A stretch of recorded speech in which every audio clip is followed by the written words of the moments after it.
So good morning, everybody, and welcome to this board meeting, which today we're holding in Southampton. It's good to see colleagues in the room. Welcome to people who've come in person to observe this meeting. And of course, welcome to many people who I know are watching the board meeting online. One of our board members, Justin Varney, is also joining us online today. Justin will be participating in the board till about 11:30, but then has to leave and hence can't be here in person today. I also have apologies from Dr. Rhiannon Haywood. Rhiannon is our new board member for Wales and chair of the Welsh Food Advisory Committee.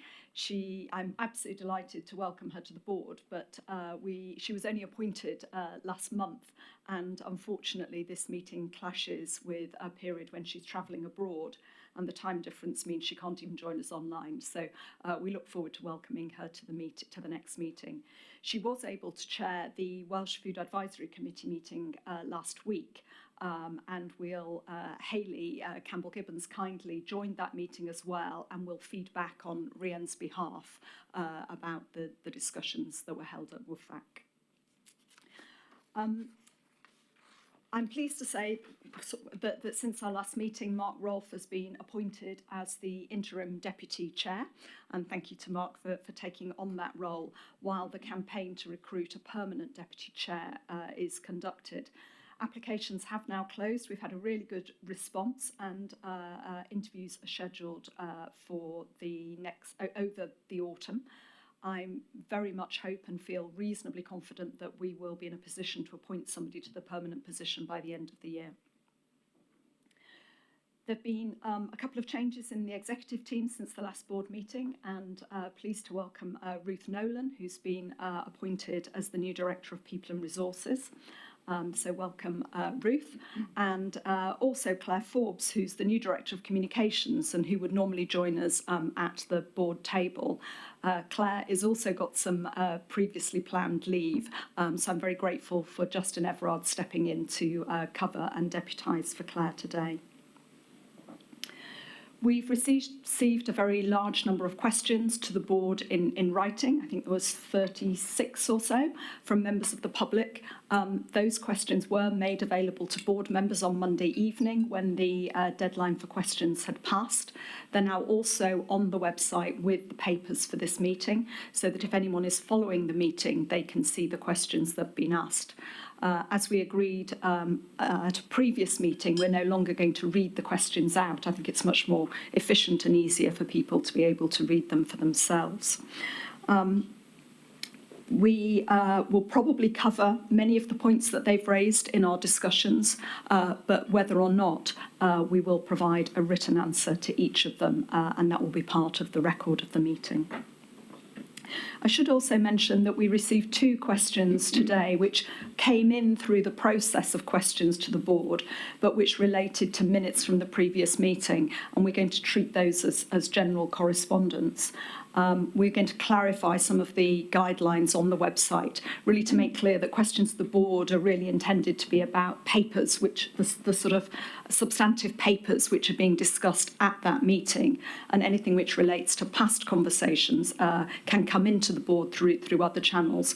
We're certainly not trying to reduce people writing questions, but just trying to keep the sort of governance of the board meeting correct. That feels like an unusually long preamble, but I think that concludes the sort of introductory comments. That's the context for the meeting, and we'll now press on with the usual items of business. And that means that we start by me asking if any members of the board have any new external interests that they wish to declare, or indeed any interests that relate directly to items on the agenda today. Fiona.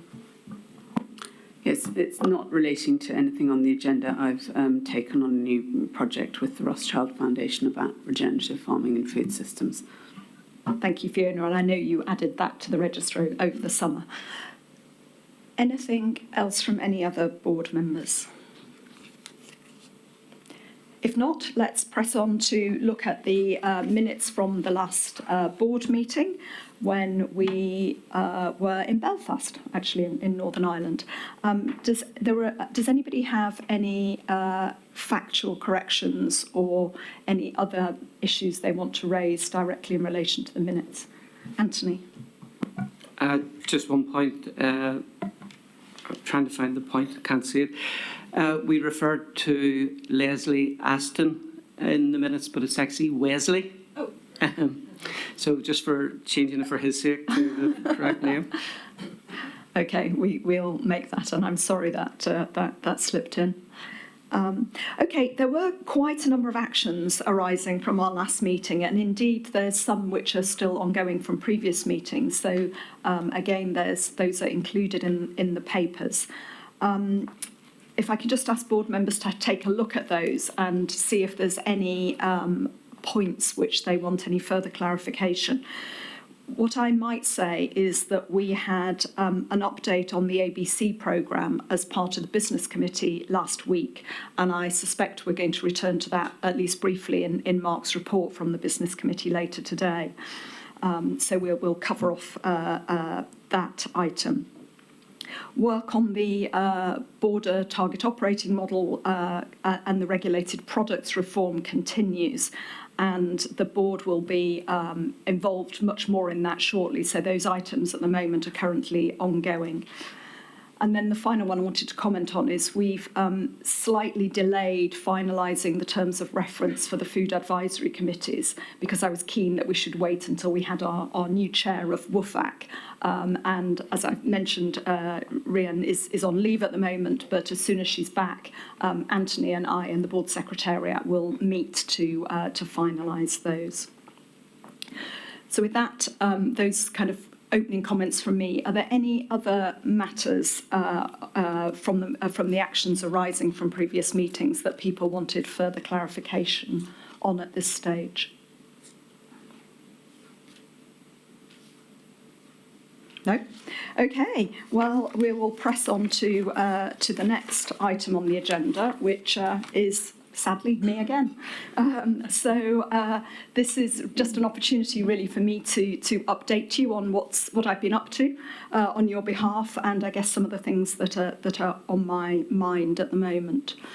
So, as usual, the list of my engagements has, since the last board meeting's been published, and most notable is a very short but a very productive visit to India, to the Global Food Safety Regulators Forum in June. I can't say enough that this was really an excellent opportunity to meet with colleagues from around the world, from other FSA type organisations, and also to present some of the work that we're doing here in the UK. So I was very pleased to be asked to give one of the keynote speeches, and also spoke on the panel for a couple of the other discussions. And I think that reflects the interest there is around the world in the work that we're doing here to really try to do the basics well, but also look to do things better or to take on more. I was also able to meet with the executive team at the Food Safety and Standards Agency in India, and to build relationships with them. And I think that will be extraordinarily helpful as we consider the implications for food standards of the planned free trade agreement with India. We discussed controls on pesticide residues. We were able to see some of the mobile testing labs that are being rolled out right across India to really help with their surveillance on pesticide use and other contaminants. I travelled with Anjali, and it was a great opportunity to be able to discuss the forthcoming new arrangements for border controls. And we also had informal conversations with lots of other countries, and I shall be following up on some of those this autumn. I'm not going to say more now, as the board have had a full readout from that visit, but I would like to say thank you to Liam Robson and others in the international team for all the prep and all the follow-up, which really made this such a productive visit. And you know, the value of the visit is in the preparation, and I'm hugely grateful to colleagues for that. Closer to home, I also had a fantastic couple of days at the Royal Welsh Show, which was facilitated equally well by our colleagues in the office in Wales. It was a great opportunity to meet with Welsh Government officials, industry, stakeholders, some academic colleagues and some of the NGOs working in Wales. Again, a very efficient way of meeting a lot of people rather quickly. Now, since Parliament has resumed, my focus has really been very much on precision breeding, and we have a really important paper on that for the board today. I've, over the last couple of weeks, have met with ministers in England and Wales, with my counterparts at Food Standards Scotland, and with health officials in Northern Ireland, really in preparation for the discussion today. And I've been able to feed back to colleagues some of their thoughts and concerns, so that we, when we come to discuss that item, we really think of this in the implications for all four nations. I've also been having meetings with officials to discuss other aspects of regulatory reform, especially the board ambitions for the Regulated Products Service, which we're going to discuss more at the board retreat next month, and then those the thinking on that will come to the first board meeting next year. I know colleagues were very determined in their views that we wanted to consider some quite radical options for reform, and the executive are working on that now. Some of the other issues which are just generally in my mind and I thought might be worth sharing with you are the resourcing situations concerning vets, and also in local authorities, especially given the recent news from Birmingham City Council, and of course the ongoing cost of living crisis. I attended the Greater Manchester Food Security Action Network over the summer, and that was an event in which I was both really saddened, actually, to hear very directly of the hardship that many people are experiencing. But I was also uplifted by the tremendous efforts of individuals and organisations right across Greater Manchester who are doing a huge amount to try to help. I think it's important that we should remember that although I hear the headline inflation rate has dropped a little bit again this month, that worries for people about being able to feed their families still remain one of their top concerns, and it is incredibly important that we as a board keep that as a backdrop to the conversations we're having about the food system. That's perhaps a useful link to now briefly look forward to what's coming, and looking forward to the results from the school food standards pilot, which we will know about later this year, and also to our annual report, of course, with Food Standards Scotland, which will also be published. And we'll be holding some parliamentary events both in Westminster and in Cardiff, and FSS will be arranging activities in Scotland. I really look forward to those as great opportunities for us to meet up with many of our stakeholders in Parliament and really get their feedback about how we're doing and about how we can together really continue to uphold high food standards in the UK. There we go. That's a bit of a condensed version of the last 3 months, what I've been doing, what's in my head. Very happy to take any questions or comments.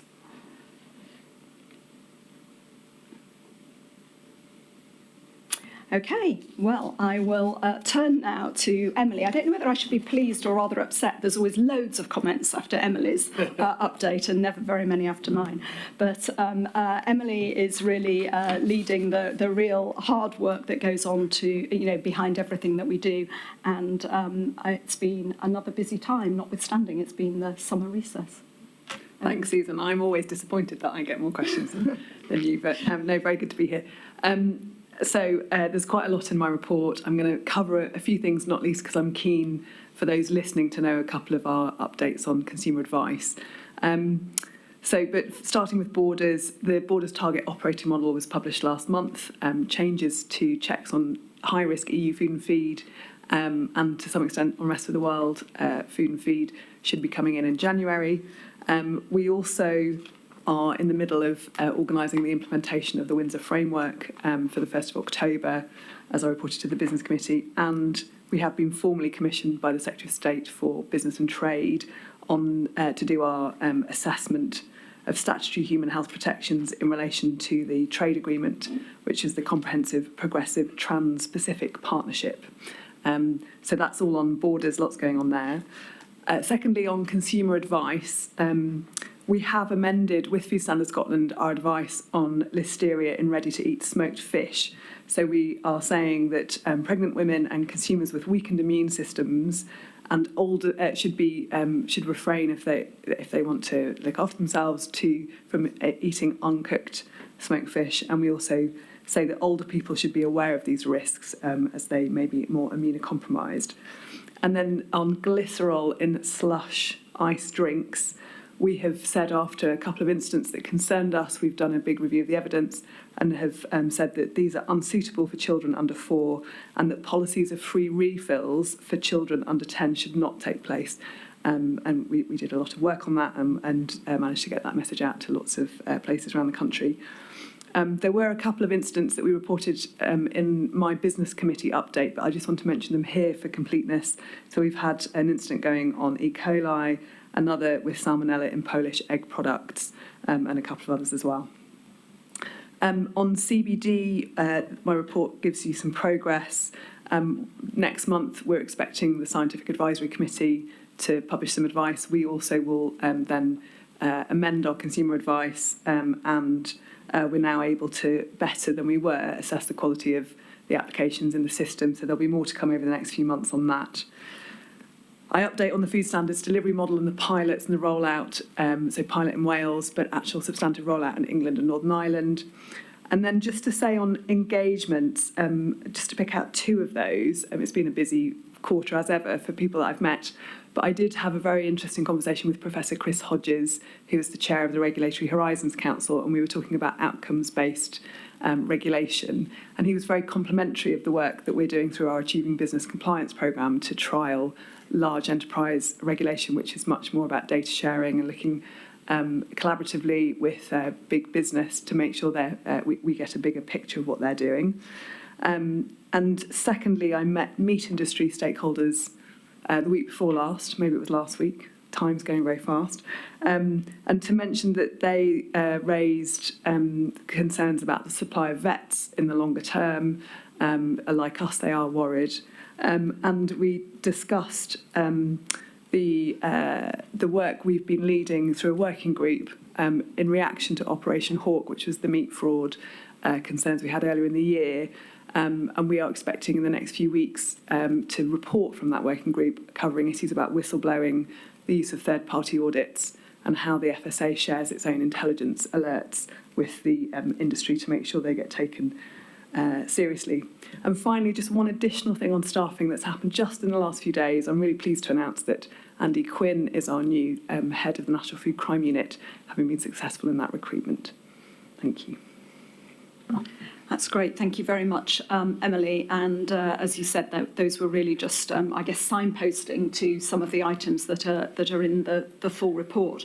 I mean, personally, I'm really pleased with the information we've done for consumers on listeria. I guess for 2 reasons. One is I think people are less aware of the risks from listeria than perhaps from some other kinds of, food poisoning, salmonella and so on.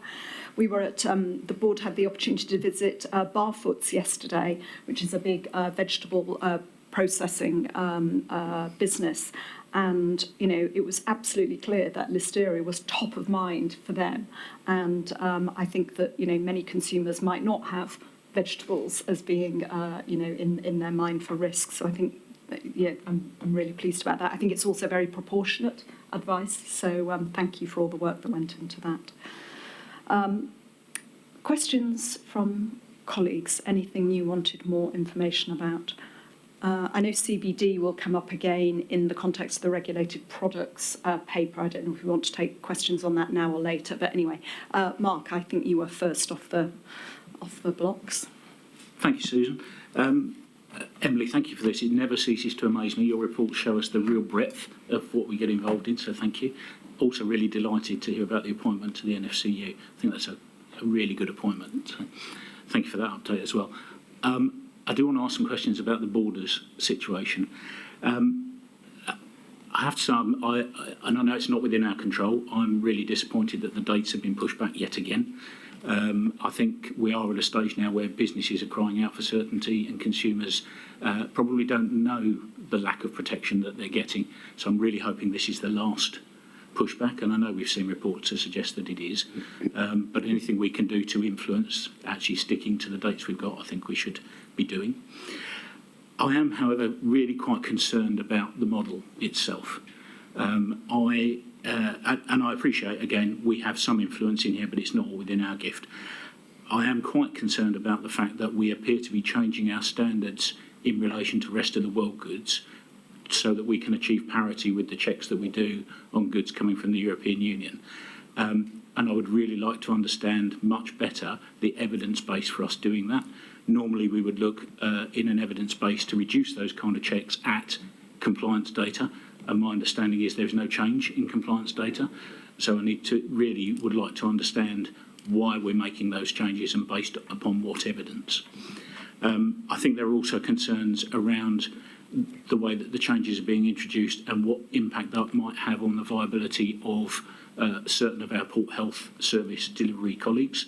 Their services, as we all know, but I'm not sure it's well known, are self-funded from carrying out the checks that they do, and I think there are risks in the way the new model is framed around the viability of some of those services. I'm also conscious that we as a board met informally with our own staff who specialise in this area, and they quite across the groups that we met with actually raised some very serious concerns, some of which are included in the things I've already mentioned. And I'd like to understand better how we've addressed the concerns that they raised with us in that informal meeting, where clearly we gave them the opportunity to be honest, and they were. And I think it behoves us to be able to respond to that.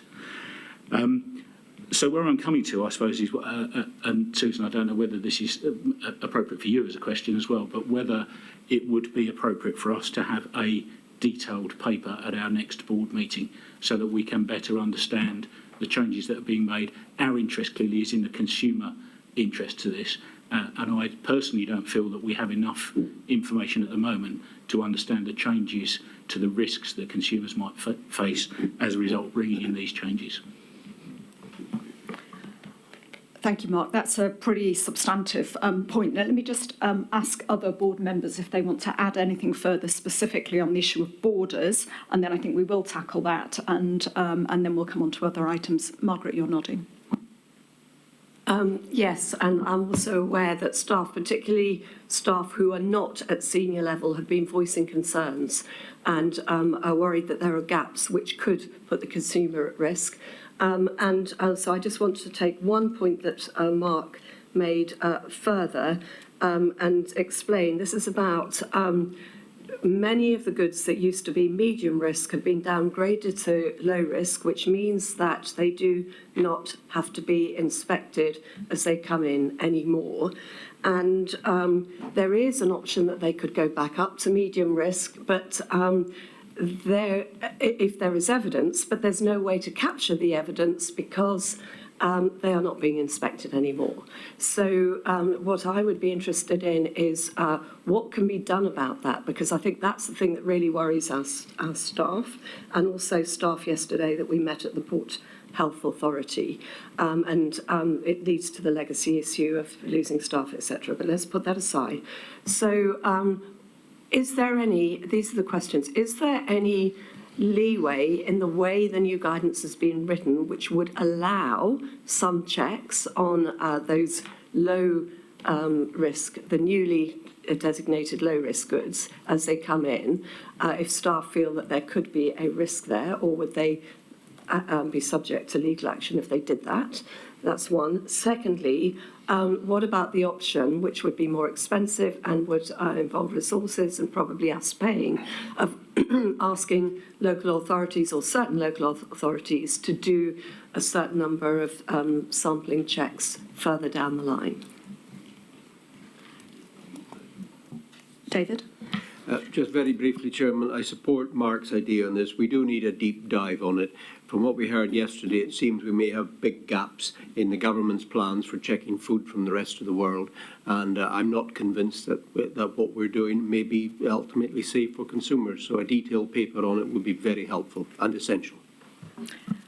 Okay, so a couple of colleagues have suggested we have a board paper. That may be the best thing to do because it may be too substantive an item for us to discuss now. But it seems to me that there are two critical things that people are concerned about, and I just want to check that I'm hearing this correctly. One is really the evidence base for having reduced the checks on rest of the world in the first place.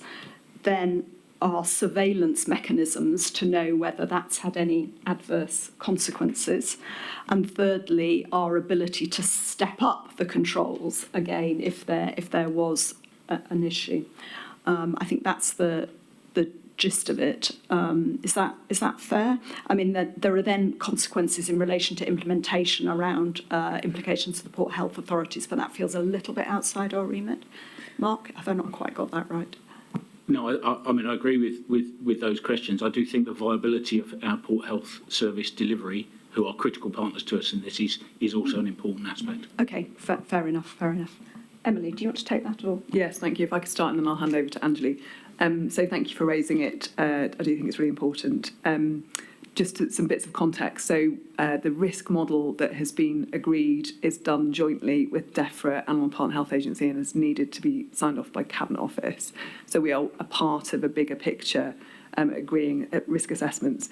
We offered a substantial amount of evidence into that process but on commodities and particular countries, which has resulted in the risk model. And we have been arguing hard for this to be an evidence-based approach. The changes come in January. I think we need to keep a very close eye on the system once it's implemented. It's a big change, it's not least for EU food and feed as well as for the rest of the world, and it's intended to be dynamic, this model, so that it can be adjusted in relation to risk. And what I'd like Anjali to comment on is the question about what can happen on low-risk goods, because I'm not sure it's quite as cut and dried as you say, Margaret, but Anjali, if you could come in on that and anything else, thank you. Thank you.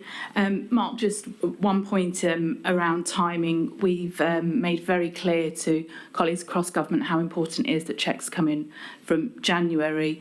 Also, just to clarify, EU checks will start from January and rest of world will be from April. It's a 3-month delay, knock-on effect. Just to follow up on rest of world, Margaret and Mark, from what Emily said, it is a risk model that's based on evidence. We're happy to follow up rather than me sit here and go through all the various data sets that feed into that. Given where we find ourselves, we've also maintained a lot of the rest of world checks will be in medium risk. Those that are in low risk category have done so for a variety of reasons, maybe due to equivalence agreements, more information we have about those countries, and they're very specific, but I'm more than happy to follow up in detail on those. With regard to low-risk products of animal origin, it's right that they don't have the same amount of checks that are in high or medium. That's part of the whole new border strategy that is risk-based. But port health authorities can still do intel-led checks. We recognise that we will know less about low-risk products coming into the country, so we are doing a lot of work to find out how we can support port health authorities in terms of doing some more sampling. We're having very good conversations with HMRC to get better data around trade flows. So there's lots that we're doing. What I'm more than happy to do for the board is produce a note that joins all of that up and gives a wider picture of how we would try to mitigate some of those risks down around low-risk products of animal origin. And then finally, if I can just say, Mark, your point around port health authorities and staffing, it is DEFRA-led. My understanding is DEFRA is doing a lot of work with port health authorities to try and map potentially what the staffing will look like, noting this is completely new and dynamic for all of them. Thank you, Anjali. I mean, that provides some reassurance. I think it would be good to have a note on that, and maybe that's the first step because we can do that relatively rapidly. And then perhaps, Margaret, we can have a conversation about whether that is adequately reassuring or whether, in fact, you would like that to come back to the next board where we can have a fuller conversation. I guess the two things that I'd add, when the last delays came in, I did write to ministers and express our concern. I think, there is no doubt that they know that we're disappointed at the delays, and I will continue to press that, as I did in meetings just last week. And then the other comment I'd make on the risk model is, although there is a degree of harmonisation with the EU, the bit that I sort of have to keep reminding myself is that the risk model is based on the commodity and the country. And so therefore it is the case that some countries will have more checks than some countries in the EU, simply because there is evidence that they're higher risk. So although the model is the same, the way that rolls out will mean there are differential checks by country. But anyway, that's something that I keep forgetting.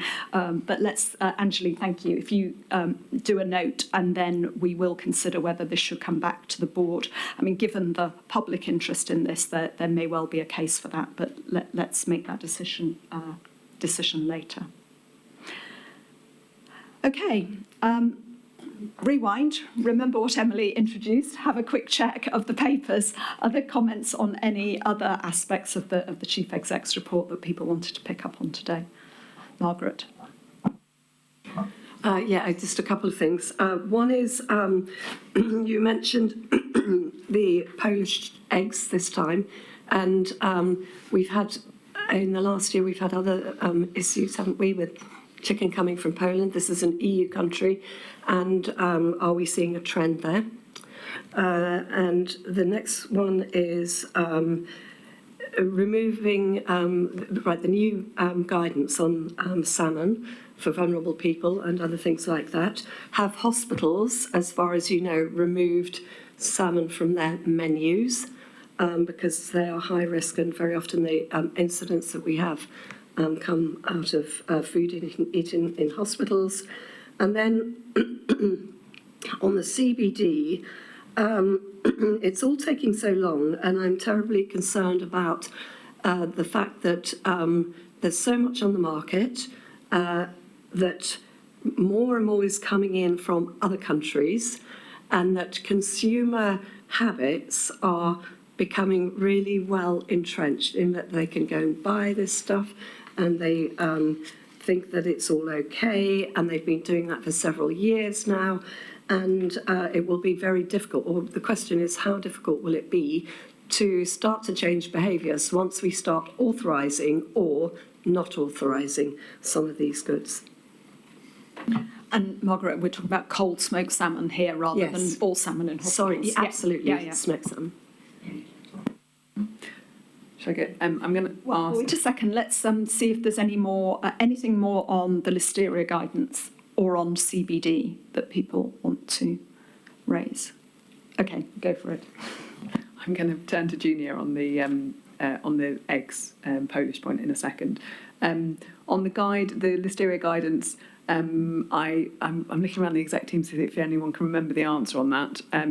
Because we do have guidance about hospital food anyway, which I think might discourage the use of, might already have discouraged the use of smoked fish, but let's go and check that, and we'll take that as an action from the board.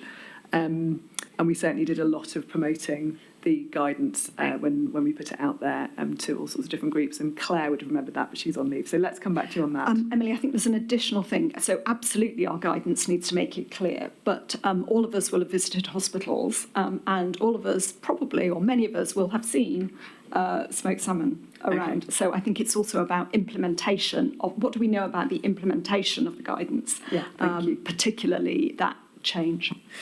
So we'll come back to Rebecca's going to just... Yeah, I was just going to come in on our work with hospitals and the NHS because, in fact, going back a number of years, there were some listeria outbreaks related to sandwiches that have been served in hospitals. And as a result of that, we've had a very active programme of work across government, working with agencies, Department of Health, really reviewing our guidance for hospitals on food safety, working with local authorities who are responsible for the enforcement of those provisions. And that started before these more recent incidents, which were connected specifically to cold smoked salmon. So we do have a very active and ongoing programme of work, and just a reminder that we'll be coming back to the board in December in one of the board briefings to talk about the work that we're doing on our foodborne disease strategy overall. So we'll have a lot more to say about this at that stage. Again, great that we're doing lots of work, but I think what we're interested in is what is the outcome of that, and has all that work led to good food safety in hospitals? Great, thank you. And then on CBD, just to set a little bit of context, obviously there was a point where we said which CBD products had a application that stood any kind of chance of being authorised with the FSA, and then at that point a lot of other CBD products were no longer able to be on the market. So that's been one shift. As we go through the applications now, there will be further shifts as applications get refused if the evidence wasn't sufficient. So that list of products will get smaller. And anything that's not either got a possible viable application or hasn't been applied for at all simply shouldn't be sold. In terms of the enforcement, we then rely on two big ways, really. One is retailers and them being compliant with that, and most retailers who are responsible look at our public list and follow that, make sure they don't list anything that's not on there. And as that list gets smaller, they will need to follow that. And the second is local authorities, and there has been a little bit, some local authorities have prioritised this for action. I imagine as the situation gets clearer, they will do that more as well. So I hope that will do something to change behaviours, but I think we'll need to keep a close eye on it over time. And then lastly, on Poland and eggs, I'll hand over to Junior. Hi, morning board.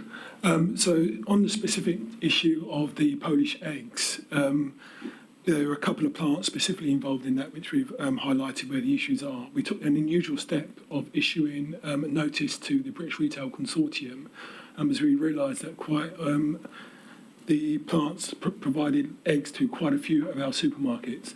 So that risk is being managed through that notification. On the broader point on whether there's a trend, I mean, we deal with thousands of incidents, as you're aware, a day, so I'll probably take an action. A year in terms of volume of incidents. I'll take an action to go away and actually find that out for you. Thank you. Questions from others on the board? Okay, so fewer questions than usual, but a couple of substantive items coming out of that. So I think we have an action both in relation to the risk model for the borders and the general work around the BTOP, and also an action in relation to the food safety in hospitals and the sort of outcomes of all of our efforts there. Okay, we will move on to the next item somewhat early, but that's probably helpful because it will give us some extra time for discussion. So the next item relates to proposals for the regulation in England of precision bred organisms for use in food and feed. And welcome to Rebecca Lamb, who's joining us at the table. And Rebecca's been leading the team responsible for much of this work. So the board has been closely involved in the development of this now for well over a year, and this paper today really builds on previous discussions and indeed previous decisions that have been made by the board. Today's conversation really, or at least the decisions today, are about the next steps on the detailed path to an authorisation process. Important for us all to remember, we're not talking about whether we approve or don't approve any of these products today. We're talking about developing a process which will ensure that we've got the right checks and balances. We've got a system which will allow us to provide sufficient scrutiny so that products which make it through the authorisation process we can be confident are safe enough to be placed on the market. Now, this topic continues to attract considerable external interest and scrutiny, and I think that's reflected in the very large number of questions that we've received for the board today. I really welcome that. It's important that we have this wider conversation. Today is not the end of that. We will be continuing to engage both formally and informally with stakeholders so that we really try to understand people's perspectives, and that will inform the way that this authorisation process develops and will subsequently go out for full public consultation. The other point that I just want to remind the board is that this policy does relate only to England. It's a bill for England. But because of our close involvement and across the 4 nations, it will impact on our colleagues in the devolved countries. And I've been trying to maintain a very regular dialogue with people in those nations. So I've spoken recently with ministers in Wales and with senior officials in Northern Ireland.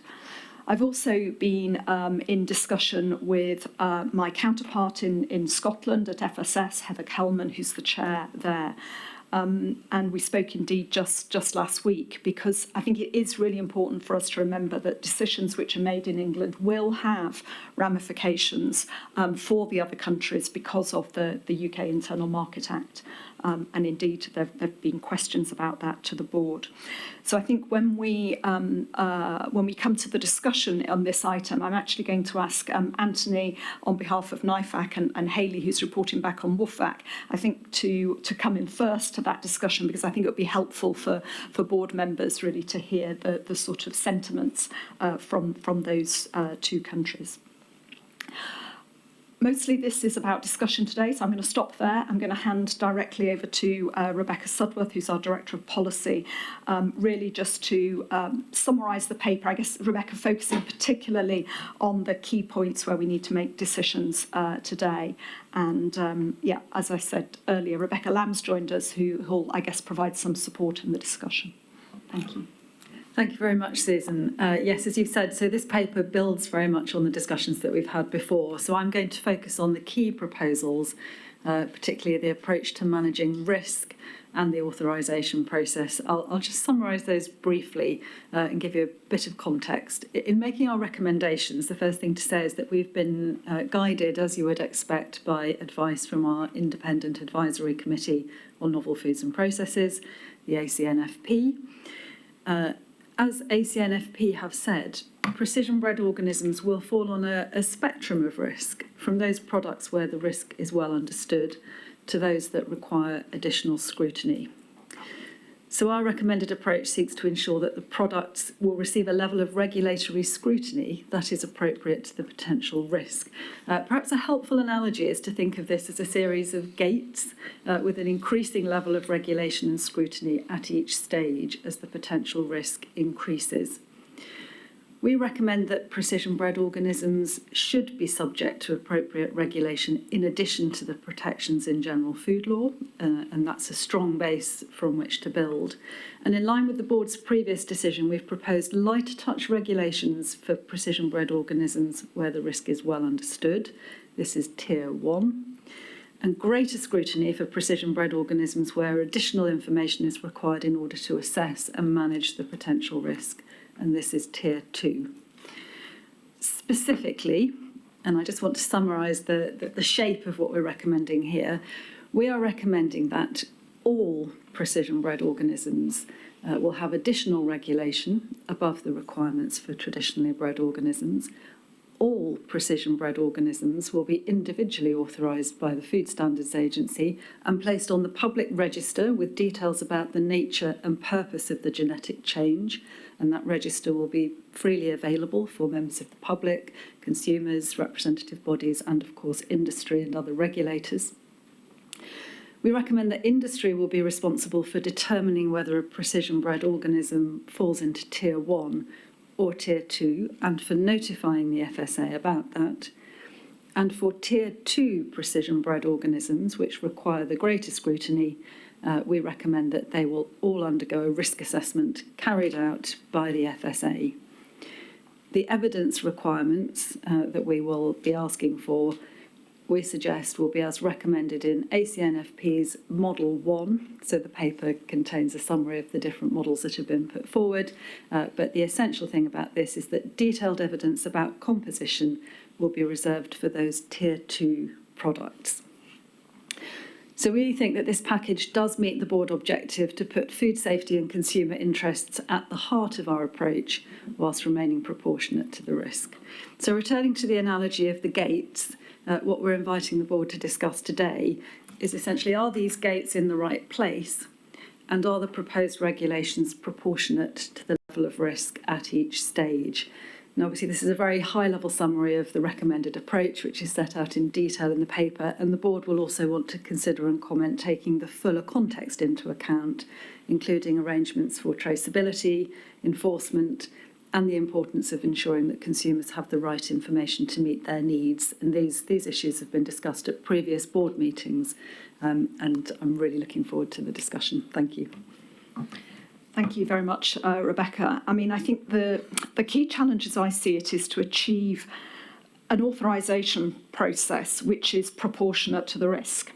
And on the one hand, we agreed to set up a bespoke process because we considered that the novel foods regimen, or indeed the GM rules, to be more onerous than required and to be disproportionate. On the other hand, we also have accepted that while precision-bred organisms, by definition, could have been produced through traditional breeding, and if they were, they wouldn't be subject to any additional checks. But we've decided that that wouldn't be appropriate here. So we've already set the boundaries in that it has to be less than some of the regimes we've already got, but it has to be more than would be required for traditional breeding. So that's set the end points, but of course there's huge scope in the middle, and today is really about us deciding how much scrutiny products should have. I think there's absolutely no doubt, the board has already said, that there's value in having an authorisation process for all products, and I think some of the questions implied that some products would not be authorised in some way. They all will be, and they will, I think, all be on the register. And that, I think, is in itself an important check, because it will allow us to keep a close eye on how these are appearing in the market, and to look at the new technologies in what is an emerging area. And we need to have a system which will allow us to be responsive to new evidence as it emerges, so that we can dial up or potentially dial down our authorisation. But today we need to work out where to guide officials in developing the process, so that we achieve that proportionate approach, recognising that sometimes proportionate is very precautionary. You know, it's a tricky one. The first point of our advice, as Rebecca said, is our scientific committees. I'm delighted Robin's with us today, and if people want to talk more about or understand more about the discussions that have been had at ACNFP, then I'm hoping that Robin will be able to help us with that.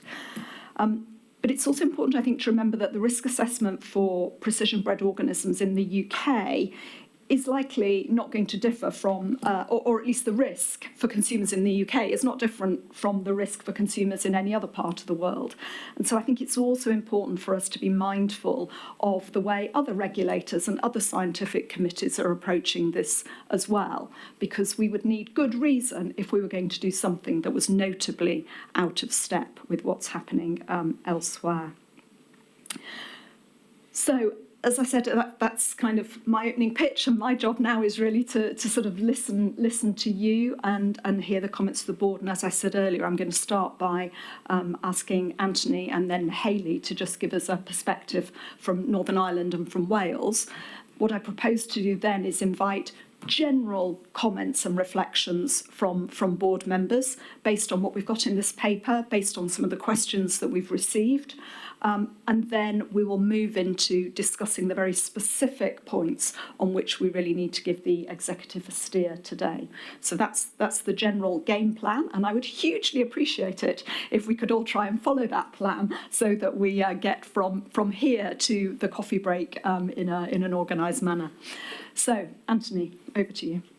and I guess what I'm asking really is the NIFAC feedback, and then of course later be very interested in your comments as a board member. Thank you, and if I stray from the game plan, just tell me. But NIFAC discussed this last week. We had a very long and detailed conversation about it. The committee felt that it was a very complicated piece of work, to be honest, in terms of the size, the nature and the impact, particularly given the 4 jurisdictions within the UK and how they're each taking a separate approach to this. Also, when you add in the Windsor framework and the impact that it means for Northern Ireland, so for example, grain will not be shipped into Northern Ireland that is precision bred, but retail products will flow freely in and out, so there was that issue as well. Members had no difficulty with the actual format of the paper or the approach that was outlined in it and the options. What they did ask, and it's maybe reflected in the number of questions that we've had today, is did industry and stakeholders actually understand the tier system well enough? Have we gone out and actually done that engagement with industry? Because there was that confusion just about, will it all just dump into tier 1? Will there be tier 2?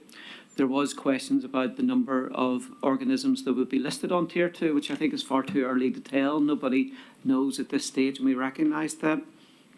One of the other questions that came up was, and I think Rebecca's already asked this, was in terms of the gateways and where things would stop.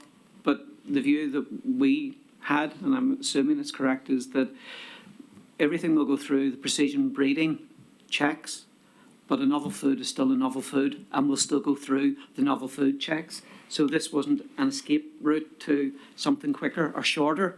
So I think overall, we were generally reassured. The one specific Northern Ireland point that they did want me to make quite strongly was broken into 2, because we don't have access to precision bred grain. Will that mean that Northern Ireland in a competitive market will either have to get a lower quality of grain or pay considerably more for a shrinking number of people who are supplying non-precision bred grain? And again, that will very much have an impact on what the EU do in the coming years in regard to this. But also the question was, has anybody actually considered the impact this will have, particularly on beef exports? And given that Northern Ireland will be separate from England, any work on that? I didn't think we were at that stage. That was the advice I'd given. But I did say that I would raise the point specifically. So that was the view of NIFAC. Overall, happy enough. Just do we fully understand in industry terms what is happening? Thanks. So I think there are three things there. So general content with the process, but anxious that the tiering guidance is really explicit, and I think I'm sure we'll come back to that if we're everybody needs to know what falls where, and then clearly a big question around divergence and the multiple potential consequences of that, which is probably not for us today, but I think as we try to really understand what the impact of this might be for consumers, clearly it is part of that broader context. Okay, Hayley, firstly, thank you very much for standing in on this, but really keen to hear your reflections. Thank you. Some similarities as well, so I'll stick to my notes to make sure I do the Welsh Committee justice here. I think overall, just a general summary of the tone. There is some cautiousness that remains, particularly around the UK internal market piece and the risks of PB materials entering into Wales without that due traceability, and then the need for local authorities to take action under the GMO regs there in the event of that happening. So I think there's some general concerns around the increasing burden on smaller businesses and local authorities of assessment and enforcement, and what guidance and support and resource would be in place to support that process. But that said, there is a recognition in the committee that they don't want Welsh consumers to be disadvantaged and shut off from potential innovative and beneficial products on the market. Although that question remains about whether a consumer should be aware of the origins of or any PB materials in a product and over the labelling piece. But 3 specific points in relation to the paper itself and the questions posed to the board. similarly, potential confusion over the distinction between Tier 1 and Tier 2 and the material differences between those categories, both for consumers but also for applicants themselves. The burden on smaller businesses that have fewer technical resources and in-house expertise to sort of manage that triage process was raised several times as well. And I think there's ambiguity potentially over the definition of significant processing, which sort of links into that, and businesses being able to decide, what is and what isn't in. There was also some concern and questions raised about sort of the medium to long-term nature of a register. And once something is on our register, is it deemed safe for life? And therefore, would we be introducing any review of that register, both in terms of food safety, but also, and this isn't under our jurisdiction, but maybe something to take back within DEFRA, this point about release into the wider environment and what sort of safeguards are we putting in place to make sure that there are no unintended consequences that maybe sit outside of that food safety lens. And thirdly, I think the Welsh Committee wanted to emphasise the importance of this public consultation process in actually being able to get to the bottom of what consumers and industry want and need around PB, and crucially whether any differences emerge between what those two audiences actually want from this whole regulated system. Thank you, Hayley. That was really clear, and as you say, it's helpful that there's some sort of similarity there. It's always useful when we put these out to other committees to discuss, to see where they land. Divergence clearly a really important concern, and just the general how this is going to operate in practice. I may be wrong, but I suspect this is probably going to be one of the first big tests of divergence within the UK. We've talked a little bit about divergence with the EU, but this has the potential for divergence within the UK. Point about tiering guidance, very strongly heard, and I think your point about that being especially important for SMEs and what support there'll be for SMEs is a really good one. I think the new issue you raised there for me is about enforcement. And when I met with Ministers Lynn Neagle and Leslie Griffiths, that was certainly a significant part of our conversation, and officials have committed to provide some more detailed information to the Welsh Government about how we will work with local authorities in relation to enforcement. So that's happening in parallel. And yes, a very good point about the public consultation. I'm sure we'll come back to that at the end. That absolutely will happen, but we may want to consider what goes into that consultation in the light of some of the discussion we have today. Okay, I'm going to try and sort of summarise as we go along. So if people feel like I'm incorrectly interpreting it, then please do pull me up on that. So next step in the process is general comments. So I can see Tim is about to come in. So general comments from board members before we get into the specific decisions. Thank you very much for that. And of course, this is a topic that evokes strong opinions. I think it's important that we remember that we need to be a dispassionate regulator, because there's some generalisable applications, not just around precision breeding, but for a whole raft of novel foods that I think we're going to see as we welcome new technology. So in that process of being objective, I think one of the things that we need to embed within our approach, whether we're talking specifically about tiers or the wider processes, that it is generalisable and it's transparent for applicants and the public, because I think we're going to go back and refer and review as we go through this tidal wave of new technologies. The thresholds for positive opinion need to be proportionate to risk, and I think that point's been very well made already from both the advisory committees.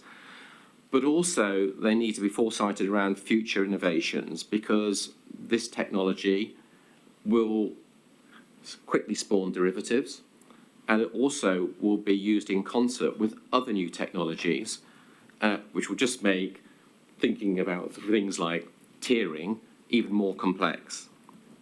So there's some specific things I just want to pick up that we perhaps need to address. Maybe the answers aren't here at the moment, but these need to be embedded perhaps in the process. So one of the ones, and I've mentioned before, but it bears re-saying, is that on risk, how are we quantifying risk for off-target edits? There's issues around probability and safety, but how will that look in 5 years' time when perhaps we know more? Are we satisfied, and this is somewhat rhetorical, are we satisfied that the science of detection of edits is adequate so that we can support any notion of traceability beyond a register? Have we considered how precision breeding might be considered when we're not talking about organisms? So cell-cultured meats, for example, are coming online, so our process around tiering has to think ahead to that, because whilst we, at the moment, can say that there's similarities to traditional breeding, what we won't see is how things are expressed on a petri dish of cells, for example. And I think the other bit, just quickly say, is have we also thought through how we'll apply this process when we're in the position of successive edits and the compound effects that may occur? Now, that may all seem very much on the horizon, but believe me, that horizon is racing towards us. So I'll just leave it there for the moment on those. Thank you, Tim. I think it's some important points. I think that phrase "dispassionate regulator" is especially important here. We need to be very objective and evidence-based about this. A lot of that was about the technologies, and I guess there are two things there. The first is be helpful to hear about how we will make the distinction between precision breeding and novel foods. Anthony referred to this as well. If something is a novel food, it is a novel food, whether or not that novel food has been created through precision breeding or any other thing, it's a novel food. So it would be just helpful to hear about that. And then I suppose the second thing in your general comment about technologies, and I'm going to ask Robin to come in on this because I know ACNFP have talked about this quite a lot, is what we've previously accepted is the technologies don't in themselves create the risk. It's about what you create with that technology. And we can't know what will come. But what I think we need to do is to devise a system now which has got the appropriate checks and balances and which will allow us to respond to those new technologies without having to create a whole new framework. So we need a system which is sufficiently flexible based on what we know now, but with some flex in it. But I know that ACNFP have thought about this, including what do we do with successive edits. And maybe, Robin, I might just ask you for your, I guess, a little bit about the ACNFP discussions, but your sense of where that leaves us. What's your advice, I guess, to us? Yeah, thanks, Susan. I guess there's probably a bunch of related points in there. I mean, the first one, I think, around the technologies and the off-target effects, Tim, that you raise. I mean, we are recommending specifically that is addressed by applicants when they notify us. So what steps have you taken to mitigate that? The thing I would say from a science perspective is, of course, that is not unique to precision breeding. In fact, traditional breeding generates lots of off-target effects. That's why breeders have to backcross many, many times to remove those other mutations. So in terms of risk, the risk from precision breeding techniques is not higher. In fact, it's probably lower than any of those traditional off-target risks. On technologies, we've looked very carefully, and ACNFP have looked very carefully at all the genome editing technologies that are currently in use, and that is why they've come up with this recommendation that in and of themselves they do not represent a risk.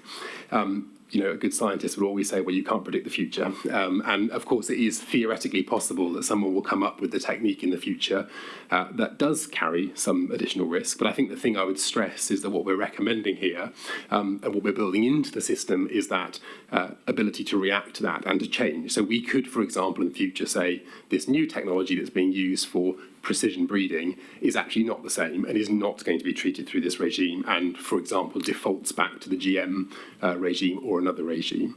And then the last point is the one that Susan made in terms of the thing you're editing itself. If that is a novel food, it will remain looked at through that novel food lens, regardless of how it's not a backdoor to getting your novel food authorised. So that, for example, just to be specific, would be the case for something like cell-cultivated meats. They would proteins. They would go down a novel food or whatever the appropriate regime was. Rebecca, did you want to?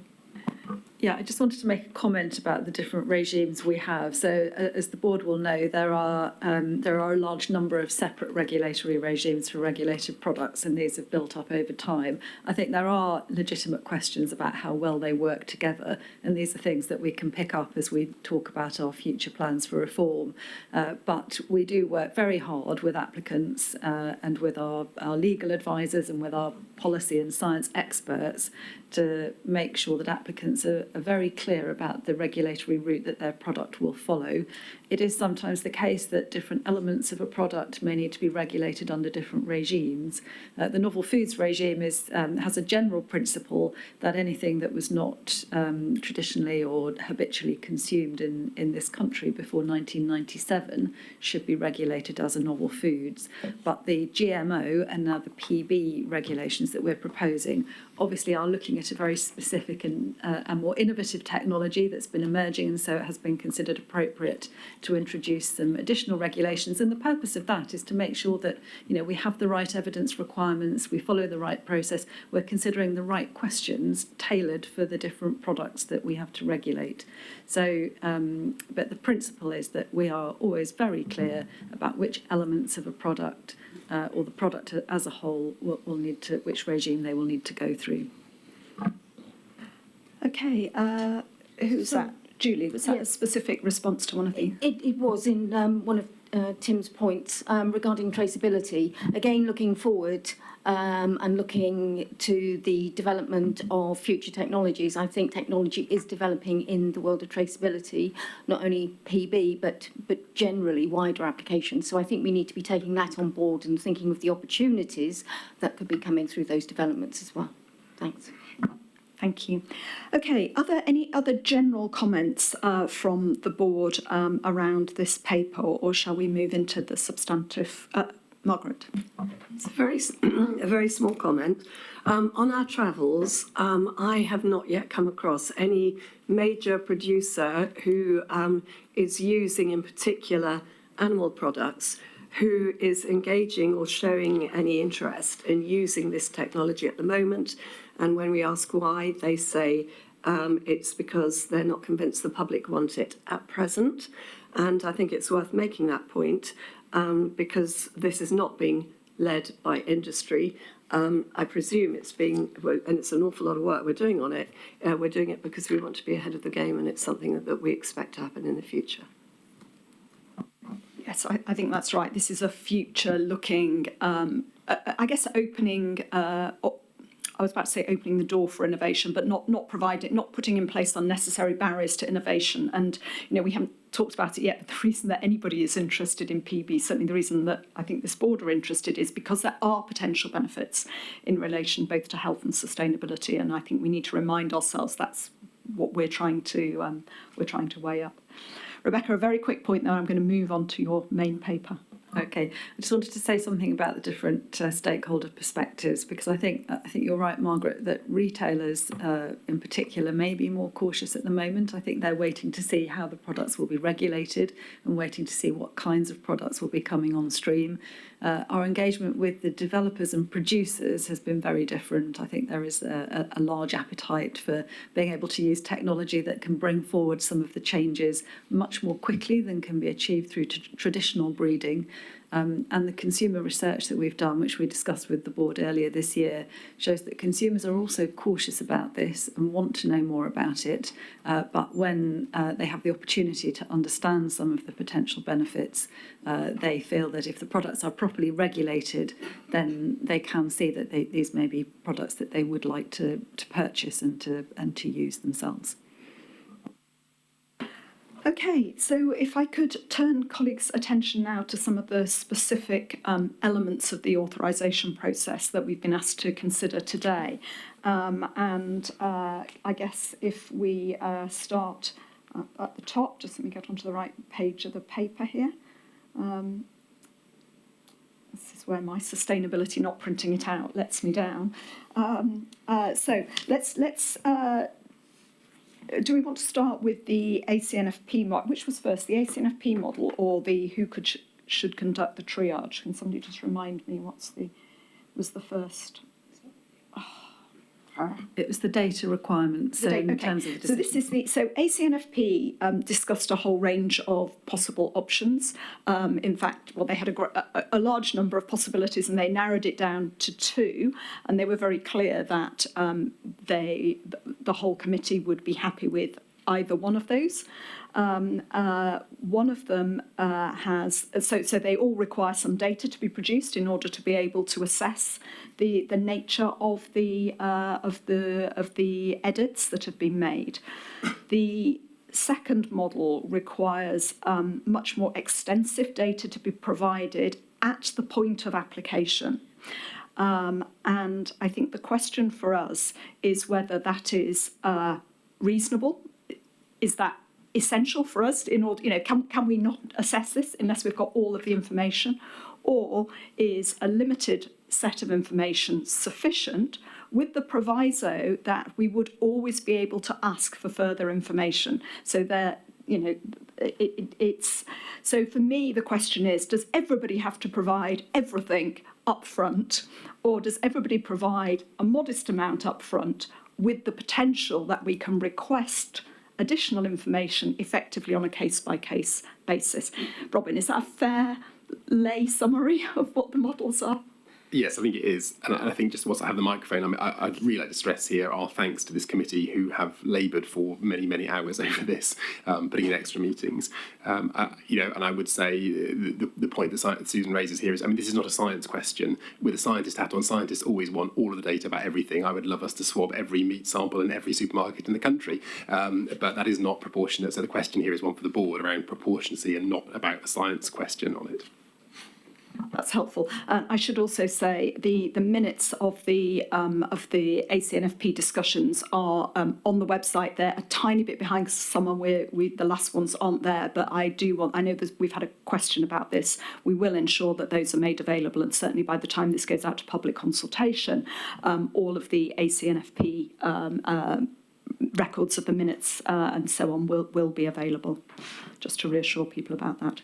So, comments from colleagues. The proposal from the executive is that the lesser data requirements, that's not no data, but the lesser data requirements with the potential to ask for more, is the most proportionate approach. Do people feel comfortable with that, or do we think companies should be required to produce a much bigger data set at the start? Fiona. Okay, Justin's online. So let me bring you in, and then I'm going to come to Fiona. Justin, welcome. So, colleagues, having read the paper, my view is this is a proportionate approach, and I think I just echo some of the comments from colleagues earlier around the burden, particularly on small businesses who are often the cutting edge of some of the approaches of this. But also the fact that the approach very, very clearly leaves the door open to ask for more seems quite a proportionate and rational kind of staggering of it. I think there is a risk that by putting too heavy a burden on the data up front, we stymie innovation and we stymie progress, but also whether the ability of the agency to actually cope with that level of information in the volumes that it might appear. And I think that would be a concern about you requiring too much too early. So I think this is proportionate, and I think it does take into account some of the concerns that we've discussed previously around the burden on industry, the capacity of the agency, and the balance of risk and the science. But there is always the possibility that we can review this as we go forward, because as we've also framed, this is an emerging field. Thank you very much. Fiona. Thank you, Susan. And I'm afraid I don't agree with Justin.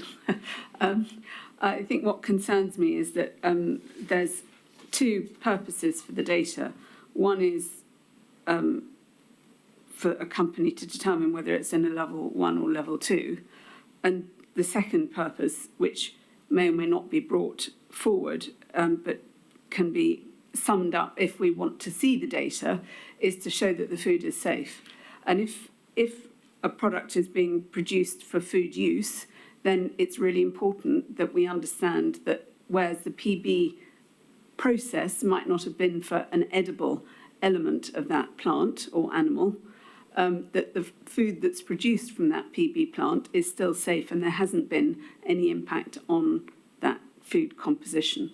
So if there was an allergen that arose out of the cross or the change in the genetic composition, we wouldn't know about it if that research hasn't been done and that evidence is not available in the background. So I think there's a bit of process there of understanding what the data's determining and also understanding whether the data is going to be needed to show that the food is safe. So that's my concern about Model 1. Any other comment? Anthony, then Tim. I have to say I slightly go with Justin here, simply on the basis of how we actually manage this and the volume of data that we're likely to get. I'm sure that it'll be a slower start and then build up. You can always adjust the tap to either ease it off or tighten it as you go forward. So my view would be that we need to be proportionate going forward here, learn in the early days, see what we need. But the burden that we place on this agency, we don't want something like CPD where we get so many and we can't handle the data that's coming through. And what we actually do is create a problem for industry and ourselves where nothing is getting through the regulated process because we don't have the people or the resources to go through all of that. Now, I think there is a difference between what data sets we ask for and what data we actually expect a company to actually perform.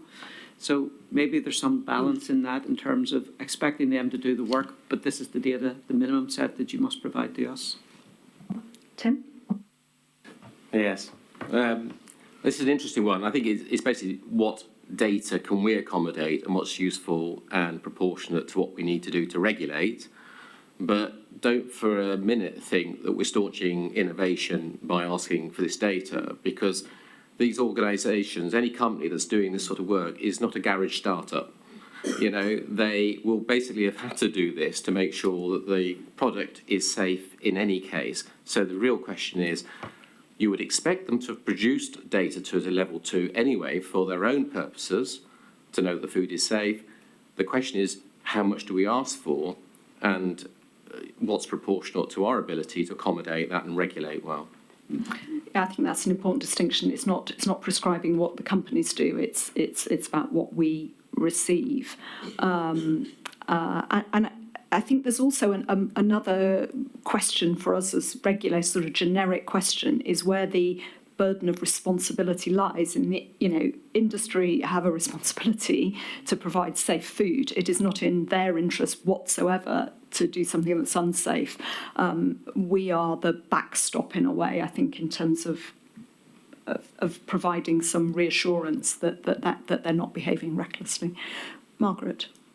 Was it you or was it Mark? Sorry, who was trying to come in. It was probably Mark, Okay. but I'm very happy to get in ahead of Mark. Thank you. I think that commercial applicants should be doing the work on the evidence and not us. Therefore, I'm kind of with Fiona, and I do think that a good applicant can do it with links so that by the time it comes to us, our assessors can pick and choose what they need to go to. So I would say let them do the work, because I think on CBD there's an awful lot of going back saying you haven't given us enough. Thank you. In my mind, I can't separate this question from the question around the implementation options, because if we settle on the idea that applicants are going to make the decision effectively as to which tier they fall into, then they will have had to gather data to form that decision. And if they've got it, there's no reason why they can't supply it to us. It's no additional burden. If they've got that data already, then it can be supplied in their notification or however we agree to go forward with that. But it does concern me in terms of then the volume of data that we receive and how we would handle that. And I think that's linked with how we deal with implementation. I've got some thoughts on that, but I don't know if you want to pick that up now or when we get to that question. Yeah, well, I mean, in the end, you're absolutely right. This is a whole package and it all hangs together. You can't, in a way, do one without the other. And I'm not going to ask people to make a sort of final decision yet. I think we've had a good go round that issue. We've heard views on both sides, and let's see how, when we run through the other decisions, then we'll sweep back and see how we fit them all together. Okay, so David. Yes, thank you, Chair. I do pay tribute to the ACNFP for their excellent advice that they've given in this, and I pay tribute to their excellence and their integrity in the way they advise us. I've had the benefit, as we all had, of reading every single paper on this. I've also had the advantage of listening to the debates in the House of Lords. I could not participate, and hearing excellent views from people like Lord Krebs, who was a former chair. I therefore conclude that the proportionate response here is Model 1, and Model 1 I think is the best bet. And to save speaking in future and taking up time, I'd also go for the notification system, our enhanced register, and I agree on the proposals for enforcement. So that will save me interrupting in future. Okay, thank you. Well, you've moved us on nicely there. So let's now think about this, who conducts the initial triage. So what the executive are recommending is that industry should be responsible for making the decision about whether they're tier 1 or tier 2. The alternative would be that they all submit and we make the decision. Whatever decision is made, well, this will be linked to the next issue about whether they go on the register, but the proposal is that even if it's tier 1, that it would still go onto the register. But I suppose the context for me, Rebecca said earlier, we've got multiple regimes. We've got 12 different regulatory regimes for market authorisations. I mean, it's one of the reasons we want to do some reform. And at the moment, industry make the decision about which of those they go down. If we think that there's an error here, then of course we go back and say, wait a second, that can't be right. And the same would be true here, but that the initial, in all the other regimes, industry choose the one that they go down, and if they've got it wrong, then they effectively get thrown out and have to start again. How do we feel about? Well, the proposal is from the executive that industry should make that decision. That seems to me to be consistent with what they do in other regimes. Are we content with that? Mostly nodding around the table, but Tim's going to comment. Yeah, just a very quick comment on that. So I agree that, but just going back to my earlier comment, I think we need to make it clear that the expectation would be that they would already have the data if we needed to go further. So the jeopardy is on them. It's a high trust relationship, but the expectation is that that wouldn't be additional data they collect. We'd expect that to be collected up front. Yeah, and I think that can be made clear. Okay, let's skip on then to the next one, which is about how to implement the Tier 1 authorisation. So there are three options. One is exemption, which essentially would mean people could put them on the market and there would be no real notification. Yeah, we wouldn't necessarily know. The second is that we are notified, and that means that there is the potential for it then to go on to the public register. And the third one is that we have a more substantive review of the Tier 1 products. I have to say, I think we have, as a board, have already ruled out exemption, because if we had exemption, then we would not have any measure of what was coming into the market. We would not be able to provide consumers with the reassurance that they could identify where these were in the food system. So to my mind, we have already ruled out the exemption. So the question is whether notification and inclusion on the register is sufficient, or whether we want additional review of Tier 1 authorisations. Mark. Thank you, Susan. At the risk of being awkward, I'm not quite comfortable with any of these as an option. That's allowed. So, accepting what you've said about exemption, I think that's right. My concern is that notification is not enough and review is far too much. So I think there is a space in between where notification with the full data set, and that's why I said I don't think you can separate those questions, doesn't mean that we have to look at the full data set for every application, but I think we should sample some of those applications. In the early days, our sampling level might genuinely and proportionally be high, and in doing that, that's to satisfy ourselves that industry has understood how to differentiate between Tier 1 and Tier 2. As things go on and people get more and more used to it, our sampling rate might proportionally be very much lower as we start to develop I suppose, almost trusted trader kind of status. There is a comment later in the report about auditing, which is the same kind of thing, but in my view, auditing is too late in the process, whereas sampling at notification stage would be at the right stage to be the gatekeeper, in my view. Okay, that's interesting and helpful. And as I say, these are this is us putting some rails around what we want the executive to go and develop for their future proposals. So I think that sounds well. Unless, is anybody going to argue strongly that the full review is what's needed? Because if not, what we're actually perhaps then saying to the exec is, could you look at something which is between the notification that you've got here as the minimum, but consider whether actually we go a little bit further by being clearer, more explicit about the potential review, sampling, and ultimately audit. So that would give a sort of an operating space, I think, which is much narrower than you've got at the moment, but which still isn't decisive. Tim, and then yeah. Again, thank you for that. Just a very quick point. So, totally agree with the idea of trying to fast track, which goes with the innovation idea, where it's not necessary. But then I think we might need to take due consideration on a selected area because resource constraints and proportionality on more highly specialised approaches that bear further examination, if you like, the review. But I think we need to be selective about that.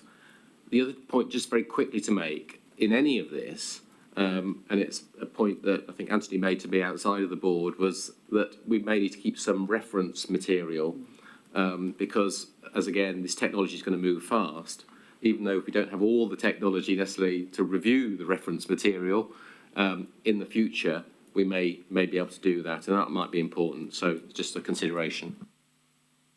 Okay, thank you. And remembering that this is just tier 1 authorisations we're talking about at the moment, because anything which has got more complex issues will certainly at the start already be in tier 2. So I think some of that will be picked up in that respect. Fiona.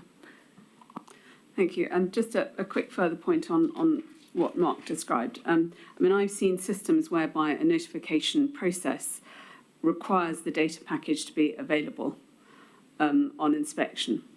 And it enables a faster flow of applications through a system. And I think there's an art that we have to manage around what the notification information includes. So, for example, it might need to set out what supporting data is available without having to provide the dossiers up front, for example. And then they're available for inspection, as you've described. But it also means that businesses can move through the system a little bit more quickly. So I think there are a number of shades of process that could be considered to end on the right one to keep it efficient. Okay, thank you. And that's in a way about the guidance we give people for tier 1 and tier 2 and about the expectations of what we maybe just need to be clearer about what data is made available. And perhaps this issue of the difference between Model 1 and Model 2, at the moment it's basically a minimum data set for Model 1 or everything, where we haven't really said what do we mean by everything. And perhaps what we need is to just be a little bit clearer about certain additional things we need, because everything in a way isn't very helpful for anybody because nobody quite knows what that means. So we need to give a bit more thought to that. I'm conscious of time, and this is a great discussion. I'm really thank you for everybody. Yeah. Sorry, I just want to add one point, which is just about resourcing. So really helpful feedback. Thank you. The more implication there is for our risk assessors, the more we'll need to consider what we can afford to do. It depends, of course, on the volume of applications. We don't know what that's going to be like. And the choice is that if we feel there's a lot to do, the choice then becomes how we prioritise that effort between regimes, or whether there's any opportunity to charge, or there's any opportunity for additional resources from other parts of government. At the moment, what you're describing sounds bearable, I think, but I just wanted to put that down as a marker because we will need to design something we can actually implement and not build lots of backlogs. I think that's absolutely fair, Emily, and absolutely right of you to raise it. On the other hand, I think the job of the board is to make sure we've got an authorisation process which means that things are safe. And if that's costly, we then have to find a way of bearing that cost. But first, mostly it's got to be safe. It's a reminder, I think, about not overshooting in the way Robin said of, we can't require everything from everybody all of the time. It's about proportionality, but our responsibility is firstly safety. And whilst I think we should have cost as a context, we need to jump that fence later. Okay, so we need to get on through. So the register is the next item, and the proposals here are that we have either just a very basic, it's just basically a list, or it's enhanced, which has information that we know consumers have asked for, which would tell them a little bit more about what the purpose of the edit was for, and I think that might be helpful in terms of boosting general sort of understanding about precision breeding. I think that Robin, I don't know if this is in the paper or whether you've said this to me separately, is that the application, that the enhanced register would also need to include how the edit was created. And that would then allow us to, over time, just have a look whether there was a pattern emerging. So the enhanced register would have some additional information, and that, or the third option is that we have individual product level information. And I think whilst initially that would of course be perfectly doable, I do encourage the board to think about the future-proofing this as to whether that really is viable. So the recommendation from the executive is the enhanced. My request would be, I favour that, I'll be honest, but I would quite like to have more detail on what the other information will be on that register, so that we ensure that it is as comprehensive as it can be, whilst maintaining sort of understandability and intelligibility. People content with that approach? Okay, very good. So then we get to traceability. Now, the register is obviously an important part of traceability, an important part of people being able, who wish to do so, to be able to identify where precision bred food and feed may be. There is also the provisions in general food law of traceability. We are very accustomed to tracing food, particularly when there's an incident. The question is whether the board are content with those usual processes plus the register, or whether you wish to explore additional measures of traceability. I'm mindful of Julie's earlier comment about potential new technology that might give new options there. Thoughts or comments on traceability? Anthony? I think the view of traceability is that we've got a system that works. We know that it works, it's tried, it's tested. It's trying to keep us close to that, adding on any additionalities that we need, but without trying to create completely new systems. So my view would be that we have it, it might need tweaked a little bit, but not straying into developing completely new systems. I agree. I think in terms of, from our perspective as a regulator, the traceability is there. What I envisage as this becomes more commonplace in the supply chain is that the supply chain will develop its own enhanced level of certification and traceability. We see that with deforestation-free soy. We see it with carbon credits and offsets. How it works in the organic sector, where you can't actually test a product to have that traceability right back. Other schemes and certifications will evolve. So I think that, in terms of our responsibility, yes, what's in the paper I think is absolutely right. And I can see enhanced standards being introduced later when this becomes much more commonplace. Thank you, Hayley. And I think that is an important mention of the organic sector, who have submitted some questions to the board. And I know they have particular concerns about traceability. They have probably been, one of the leaders in actually thinking about how they track and trace through their supply chains. But I think it would be good if we had some specific conversations with them in the coming months, because I think if we can reassure and find a system which works for them, then we will be well on the way to having something which is going to work across the board. Fiona. Thanks, Susan.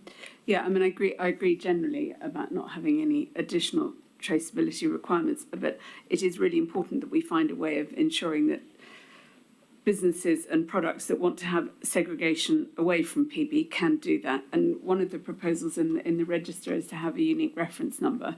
And I think to Julie's point, the request is that we have a look at what new data technology systems are out there that could be signposted to be embedded into a traceability system to enable that for people who want to have a segregated supply chain. And I don't think we've really done that yet, haven't we? To articulate what kind of things are available, and also what other companies are using to do that, because there are forensic traceability methods that are coming into the market too. Yes, that's exactly the sort of thing I was alluding to, and I think we need to be aware of that, whether we mandate it or encourage it, or, like you say, sort of get the industry to take on board what they need to do generally for traceability. I see the needs and the opportunities for traceability increasing generally, so we sort of piggyback on that. That's an opportunity. Thank you. And it sounds to me like we're content with the proposal as it is, but what we do want is to understand more about traceability, about emerging science and technologies, and perhaps we can ask exec to come back with some things there that will be helpful not just for supply chain who want to, but also in some of the divergence issues as well. Tim. Yeah, thanks for that. And just on and I totally agree with the direction of travel which has just been discussed. In terms of the emerging technologies, we're still talking about PBOs as whole organisms, and I can't see the picture in my head of where cell culture would fit within that, or indeed if we actually got to the position where the cell culture became the stem cell culture that then went back into an organism, because traceability is going to have to fit some of that in the future. Maybe too far in the future, but worth mentioning. Robin, I'm just going to ask you to comment because I know you've been thinking about that. Yeah, thanks, Tim. And I think that, this sector of whole cell cultivated protein is, of course, very, very new. The two things I would say there is, one, that's an incredibly fast-moving technology, and we're going to have to see how it develops. The second thing is traceability is actually in everyone's interest, not least the sector. If you've spent years of your life and millions of dollars developing a cell line for cell cultivated meat, the last thing you want is for it to be untraceable. So I think, as Hayley says, we will see these things evolve, but the point Julie makes is a good one. We need to be very mindful of using the best technology to trace where appropriate. Sorry, another bit go at that. But also in the language we're using, because we're still talking about PBOs, maybe you just need to widen the definition a wee bit. Yeah, so that's actually quite, and maybe Rebecca wants to comment on that. The legal definition of single cells as opposed to organisms is very complicated. It's actually different in different regimes, so food versus laboratories versus medicines, and is one that the team are working through very intensely at the moment. Thank you. Okay, so moving on from that, we're on to enforcement. And this is an area I've already mentioned where it has come up in conversations with Welsh Government and very much links into traceability. I think it's fair to say enforcement guidance is evolving. And I confess I've slightly forgotten what you specifically wanted us to consider here. Rebecca, can you just remind me what the...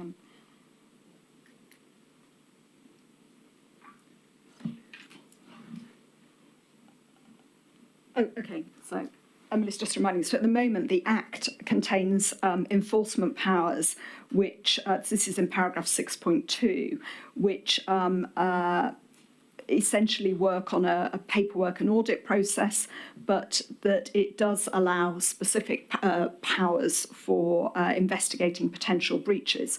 And that would include some of the things we've already discussed. So the powers to require additional information to be provided, for us to impose particular requirements, to powers of entry, inspection, examination, and so forth.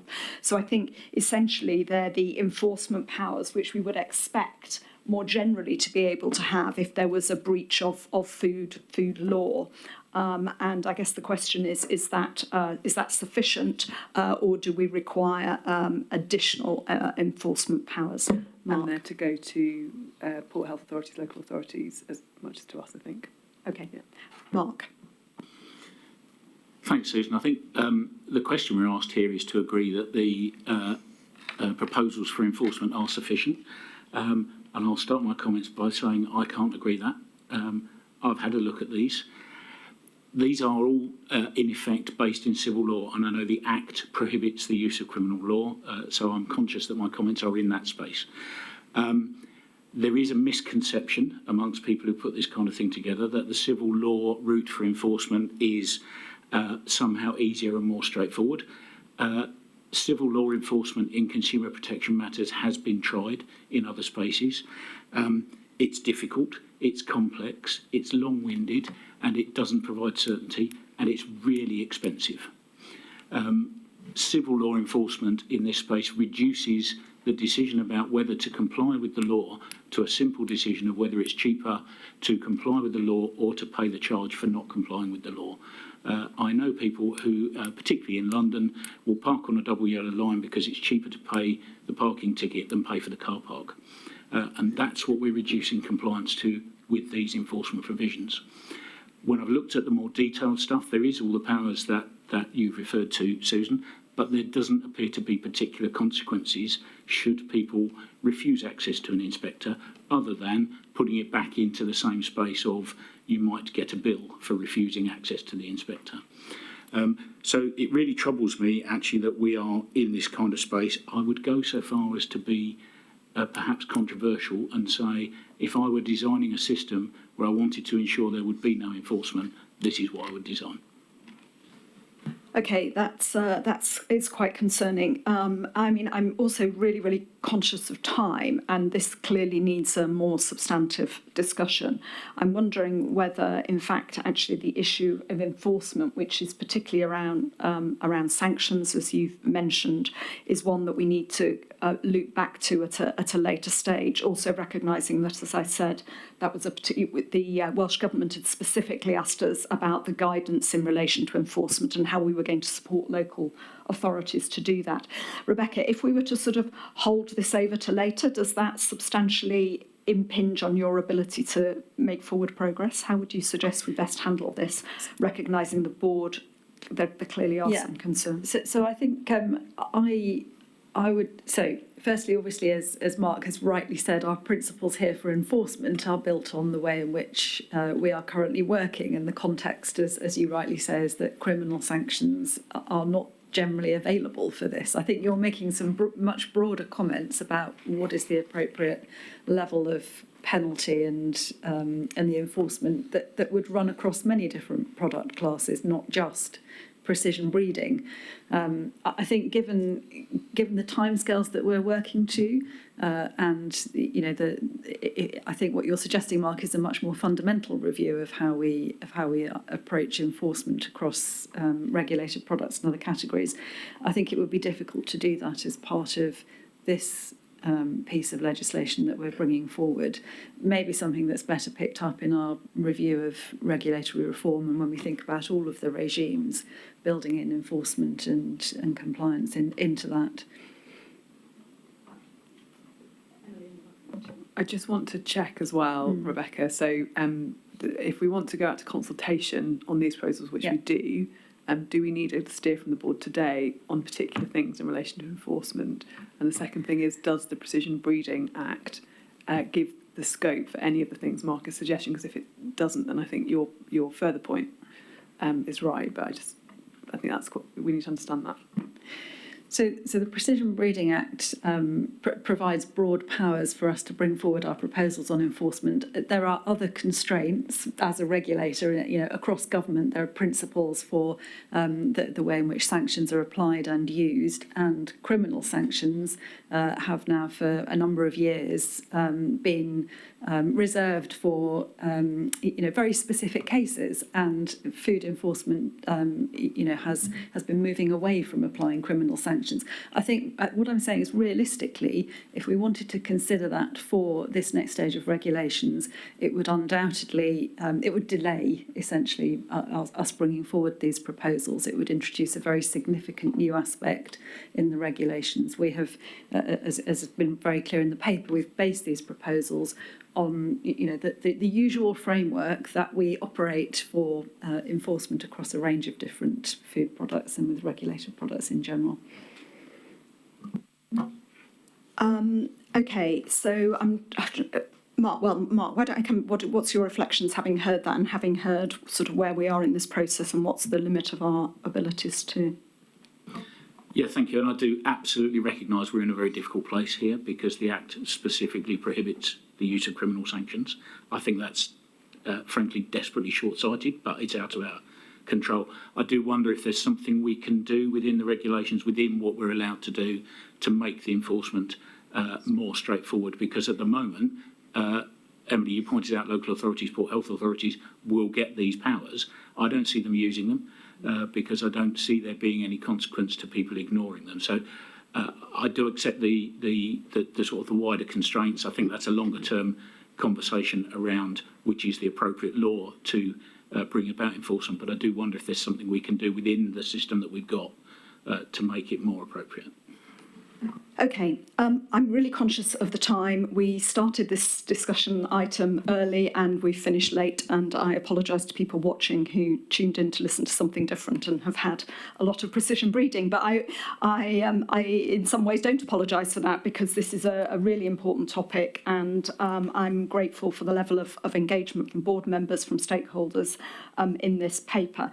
It's a complex area and it's a really important moment for FSA in thinking about our roles and responsibilities in the food system.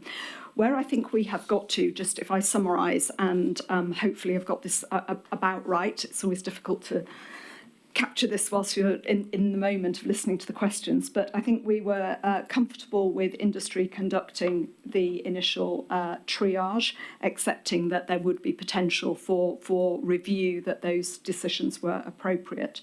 There was quite a lot of debate about which of the ACNFP models. Fiona and Margaret were fairly clear in feeling that Model 2 was where we should be, but the expressed view and sentiment, I think, from several other board members was for Model 1. My sense is that's probably where the balance lies. However, what I think, again, as I said, we're giving officials some guardrails around this. I think that what would be helpful to see is what would be the next stage up? What is required in Model 1, and are there some very specific additional things that we think are really essential that everybody should provide, and which we expect people would have got anyway? Because I think this definition of kind of everything is probably too nebulous for us to work with. So I think we just need a little bit more work there. On the authorisations, we're happy with notification, with the additional safeguards that we want more detail on how we would review, sample and audit those decisions over Tier 1 authorisations. On the public register, we are absolutely keen to have that. We do want an enhanced register, and I think that is really important, that we get as much information as we can in that, and I suggest we really talk with consumer groups about what it is that they want and need on that register. We need to recognise that DEFRA have made the decision that there won't be mandatory labelling on these products. We may require labelling on a case-by-case basis if that emerges, if there's reason for that emerges during the authorisation process. But in the absence of mandatory labelling, I think it's very, very important that the public register really is as useful and as informative for consumers as it can be. We've agreed that we don't need additional traceability details, but mandated. But what we have asked is the board would like more information about how we're going to do traceability, and that's relevant not just for PB, but for generally our education, really, about how these methods are improving. And on enforcement, we want to strengthen the proposals where we can.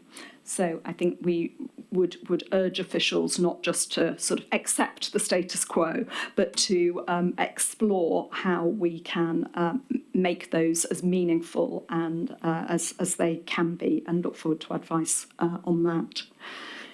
Is that, do people feel reasonably comfortable in that, Margaret? I'm very comfortable with everything except that you raise their labelling, and I think somewhere along the line we have to acknowledge that consumers so far, and it's likely to happen in the next consultation, have said they want labelling. Therefore, I think at the very least, since we have a remit to put the consumer first and to ensure they have informed choices on what they eat, that at the very least we take, I would suggest, a neutral line, and that anything that comes across in the next consultation on labelling, if the consumers want it, we need to ensure that ministers are aware of that, despite the decision they've made. I don't think we can start supporting something that consumers have very clearly said they don't want. So we have made sure that ministers have had all of the consumer research we've done so far, and I have discussed this with them as the bill was going through. I guess the sentiment of your comments was really what led me to say that I do want us to explore this public register, because what consumers wanted was information, and I think that many consumers' interpretation of information is labelling, and actually I think that we need to have some conversations about other ways in which we can provide information, and see where we get to on that. Okay, thank you, Hugh. Oh, Fiona, go on. Final word. Sorry, final word. Yeah, it's a request that we see the next iteration of this before anything goes to consultation, and that whatever does go to consultation has got some really clear steps of the process, because I think there are definitions around processing which apply to the Internal Market Act. You know, if you are wanting to sell into Scotland, Wales, or not Northern Ireland at the moment, at what point is there a cut-off there? There's some of those things really need to be set out. We've gone through this in a piecemeal way so that we've understood each step in chunks, but it will all have to come together in a consultation.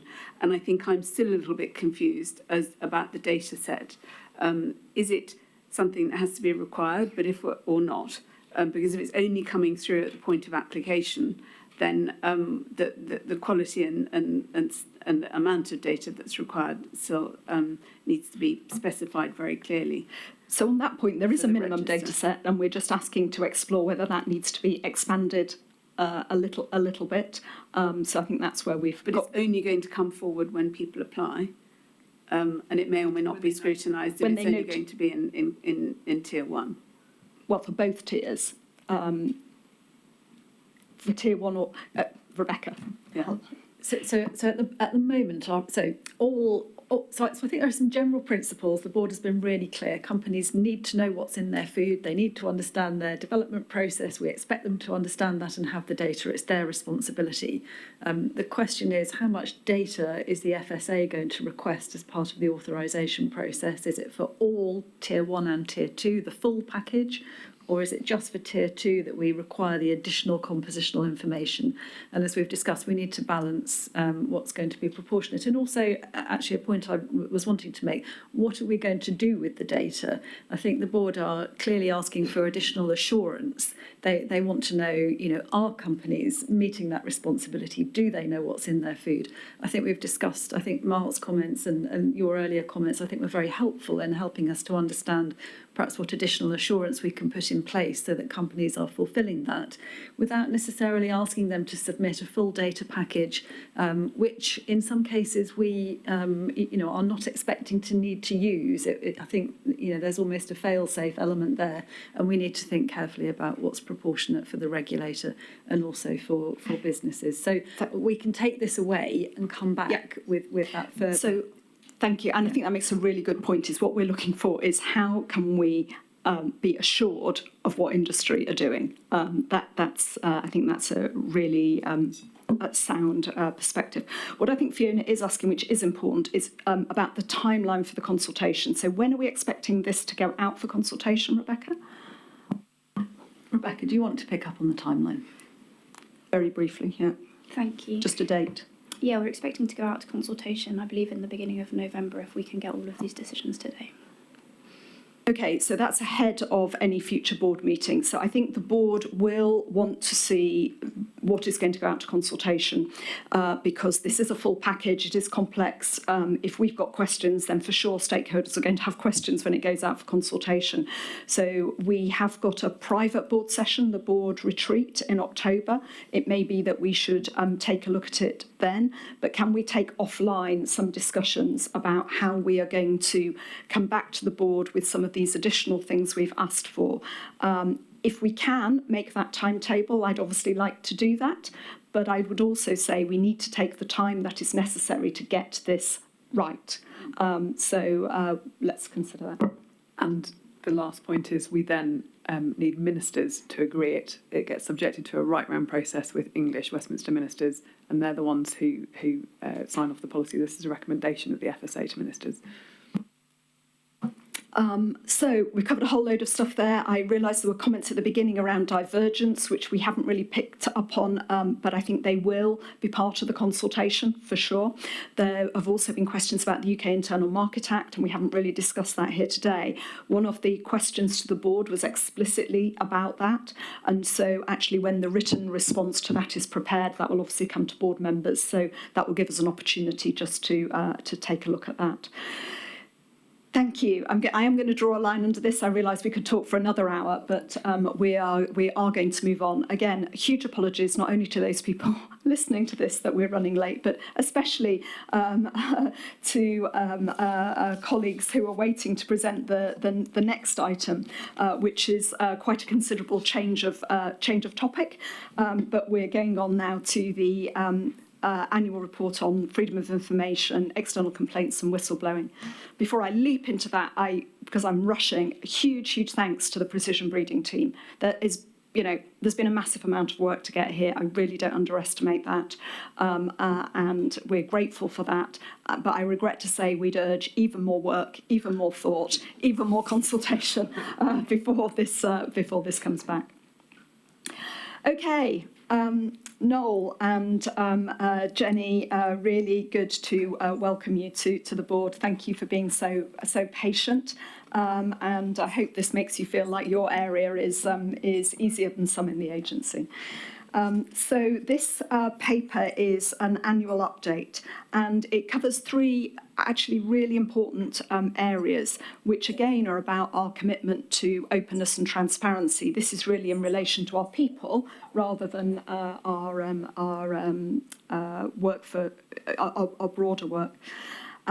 As is the case for all government departments, external scrutiny for these areas comes from a number of places. So the Information Commissioner looks at this, the Civil Service Commission looks at it, the Parliamentary Ombudsman looks at it.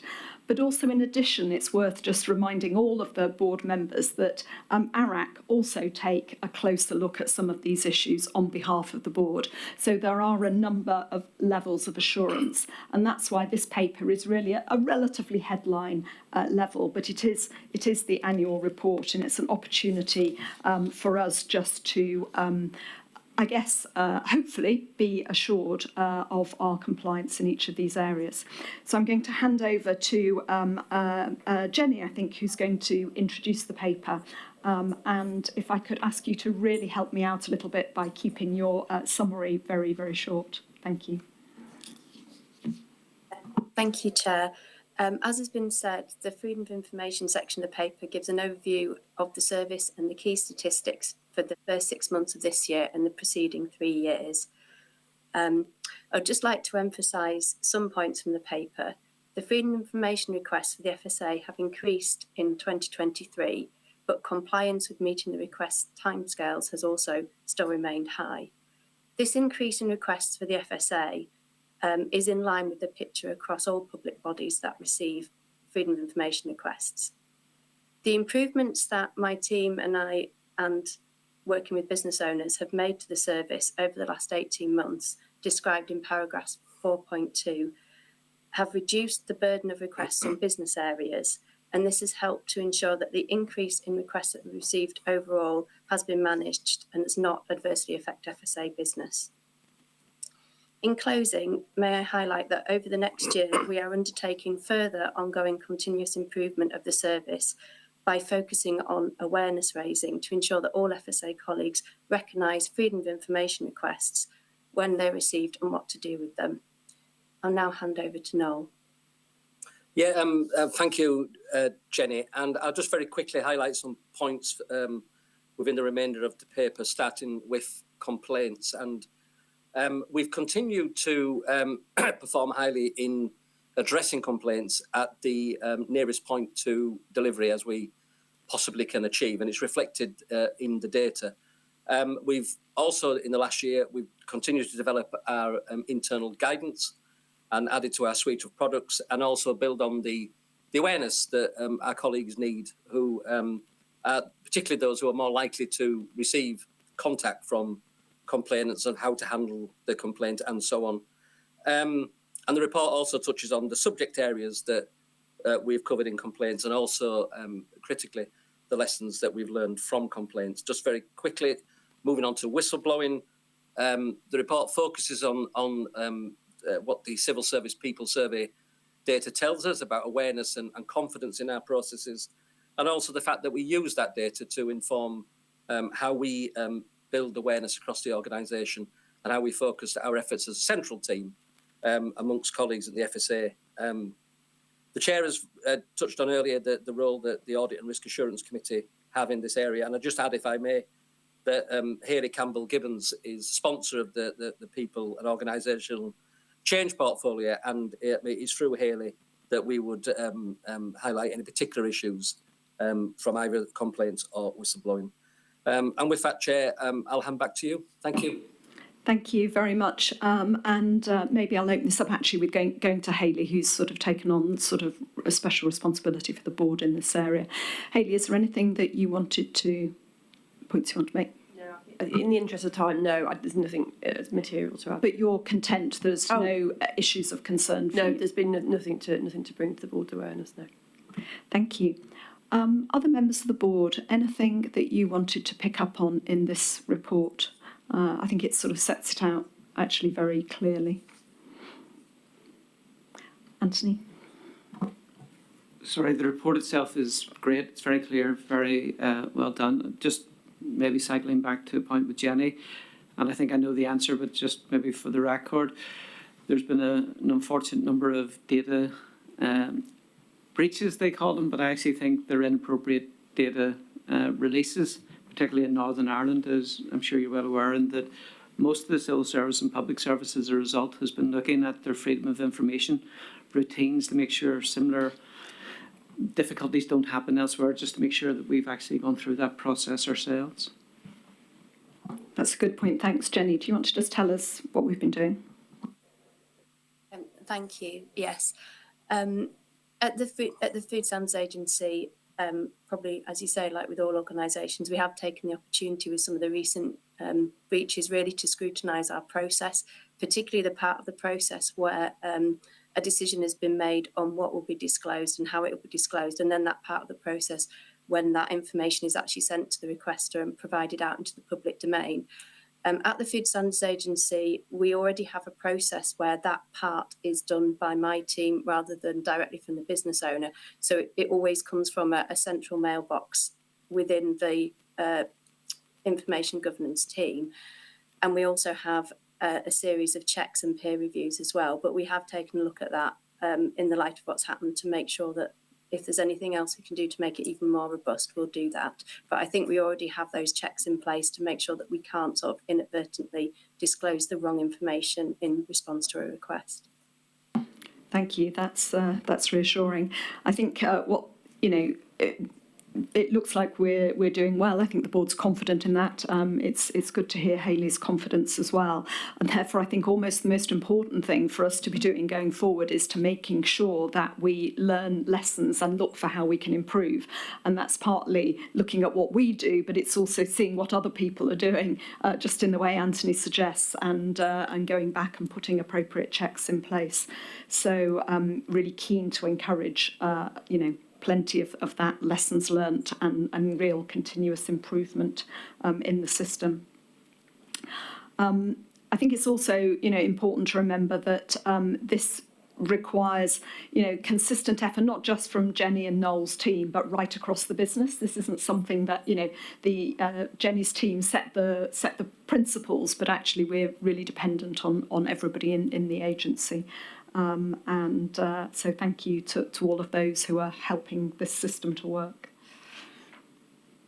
Okay, that was very brief. I think you should take that as a huge positive, and we'll move on to the next item. Thank you very much. Okay, so the next one is also another annual update, and this is on animal welfare. And when we get to the end of this, we will break for coffee. That's a little incentive to you all. So this is the annual report. It covers activity in England and Wales, which is where FSA operations deliver animal welfare policy. But we do that on behalf of DEFRA and the Welsh Government. I know from previous discussions that board members feel very strongly about animal welfare, but I do want to just sort of set the context, which it is at the end of the day, this is another example of where it is the food business operator who has the responsibility for animal welfare, and it's FSA's job, our officials, to monitor that compliance and to take enforcement action where necessary. And that's really where we need to focus our thinking in this area. We do that ourselves where there are breaches which are occurring at approved slaughterhouses, but we also do it by providing data on incidents to other people in other parts of the system, whether that's the Animal and Plant Health Agency or whether it's to local authorities who need to investigate further. And so I think it is important to think of FSA as one cog in a wider system which is there to protect animal welfare. So welcome to Kevin Marr, really delighted to have you here and to see you in person. We usually meet online, so that's nice. And if I could ask you to introduce the paper. And again, can you just keep this short for me, Kevin? Thank you. Yes, thank you, Chair. This is the annual report, and it all includes all the data for the year ending 31st of March of this year.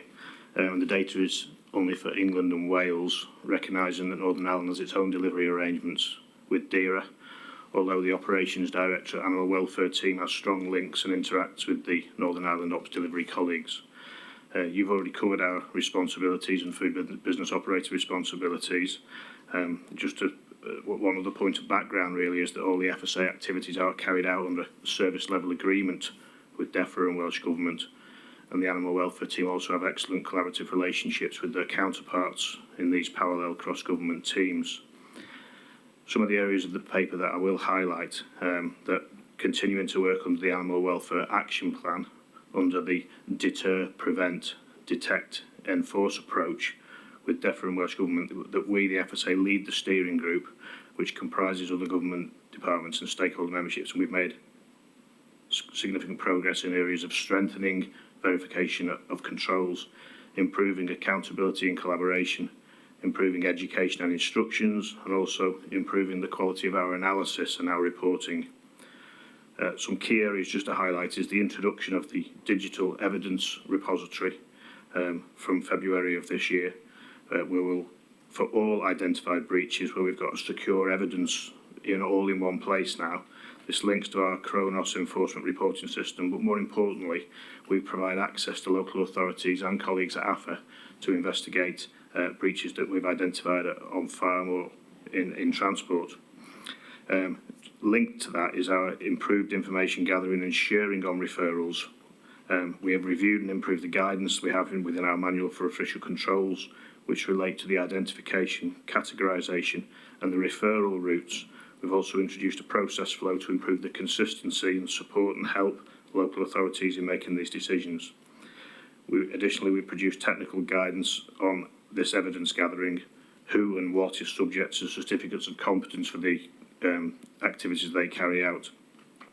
And the sharing of intelligence on repeat offenders is something we've focused on, and trying to revisit these areas, these individual cases for investigation, follow-up and feedback from our other regulatory partners. We've also delivered a themed audit during the year and produced recommendations that are now being worked through. Other in-year activities separate to the action plan were the the incident arising out of the supply of carbon dioxide and the importance of that in the slaughter chain. The extreme weather incidents that we had last July and August, and the resulting from that is a new process that's been put in place and recently tested, which has introduced improvements to our monitoring and reporting and communicating ahead of extreme forecasted weather periods. To come to the data, and my final point really is that we highlight that for slaughterhouse incidents, the data set shows us that we have seen a reduction of 5% from the previous year on incidents at slaughterhouse. And the figures also jointly put together for transportation and farm incidents was also reduced by 2%.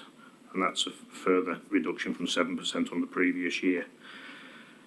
To keep it to the summary here is I'll conclude by saying that the board's asked to recognise the highlighted areas of the report and the conclusion that does ask to note the progress in several of these areas, as well as our ongoing activities and our continued to support to the zero tolerance towards any breaches of animal welfare.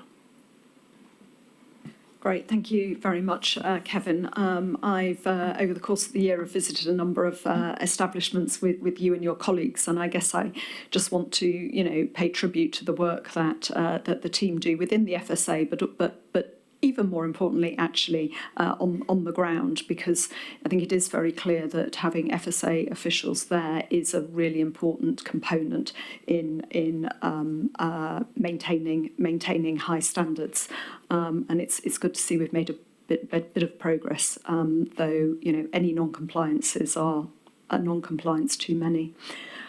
Fiona, I think you wanted to come in on this, and then David, and then Hayley and Margaret. Right. So we're going to do a quick round the four of you.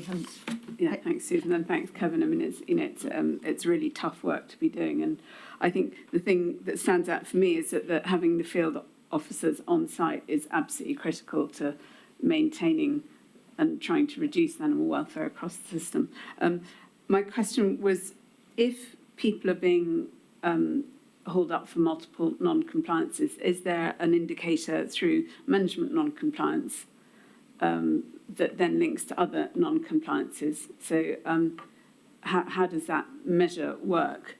And do you therefore see multiple repeat offences by the same people under this system? Because that's not really measured here, and obviously you'll be very aware of the poor operatives who are potentially on the edge of or coming up again and again for with problems. And I also wondered whether a penalty notice is a good deterrent from criminal activity.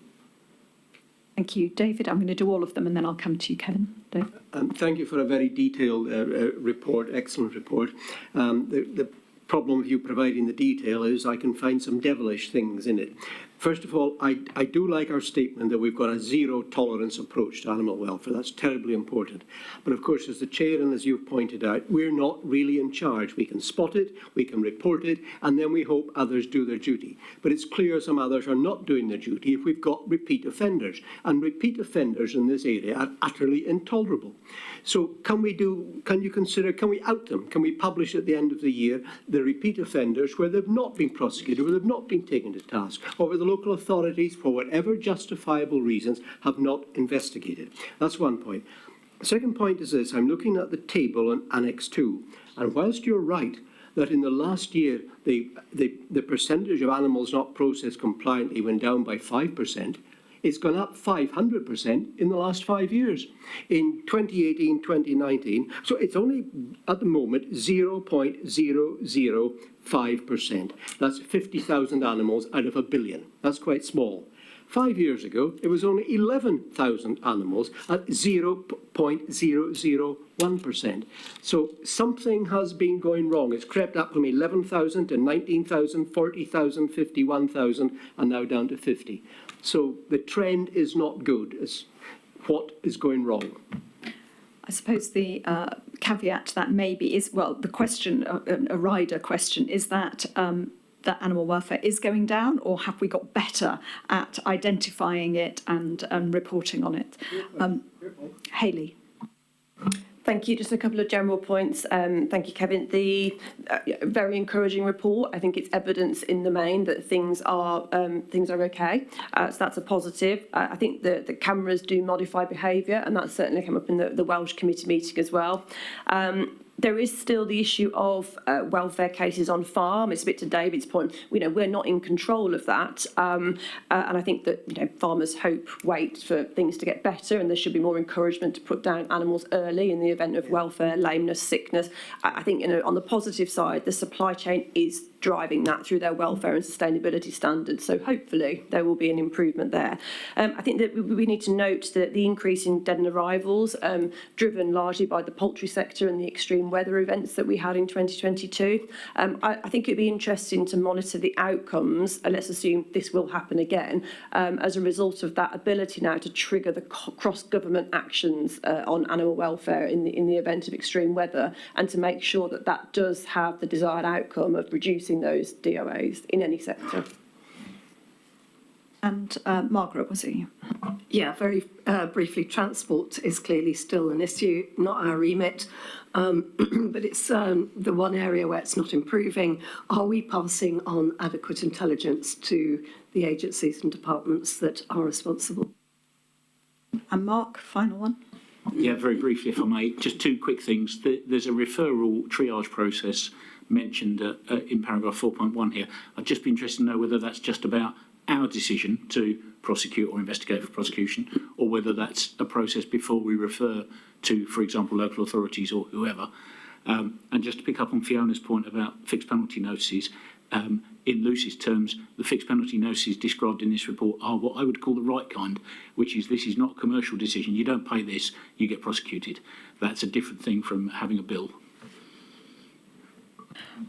Okay, Kevin, I'm assuming you've captured all of those. I've made a little list, but you go first, and then I'll come in if I think anything missed. So, to come to Fiona's point on food business operator compliance, and yes, we do link compliance in other areas of hygiene or management to the attention to animal welfare controls, and the whole enforcement recording system we know and we work with as Kronos captures all of that data, so we can compare individual operator performance across all of the areas.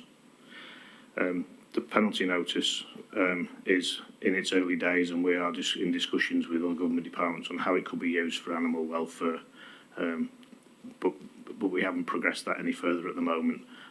Obviously, if that becomes part of the policy that we have to implement, we have to look at how the controls put in place and how we use our resources to do that. And there's lots of other impacts around it as well with our staff and the actual reasons for the notices being served and followed up on.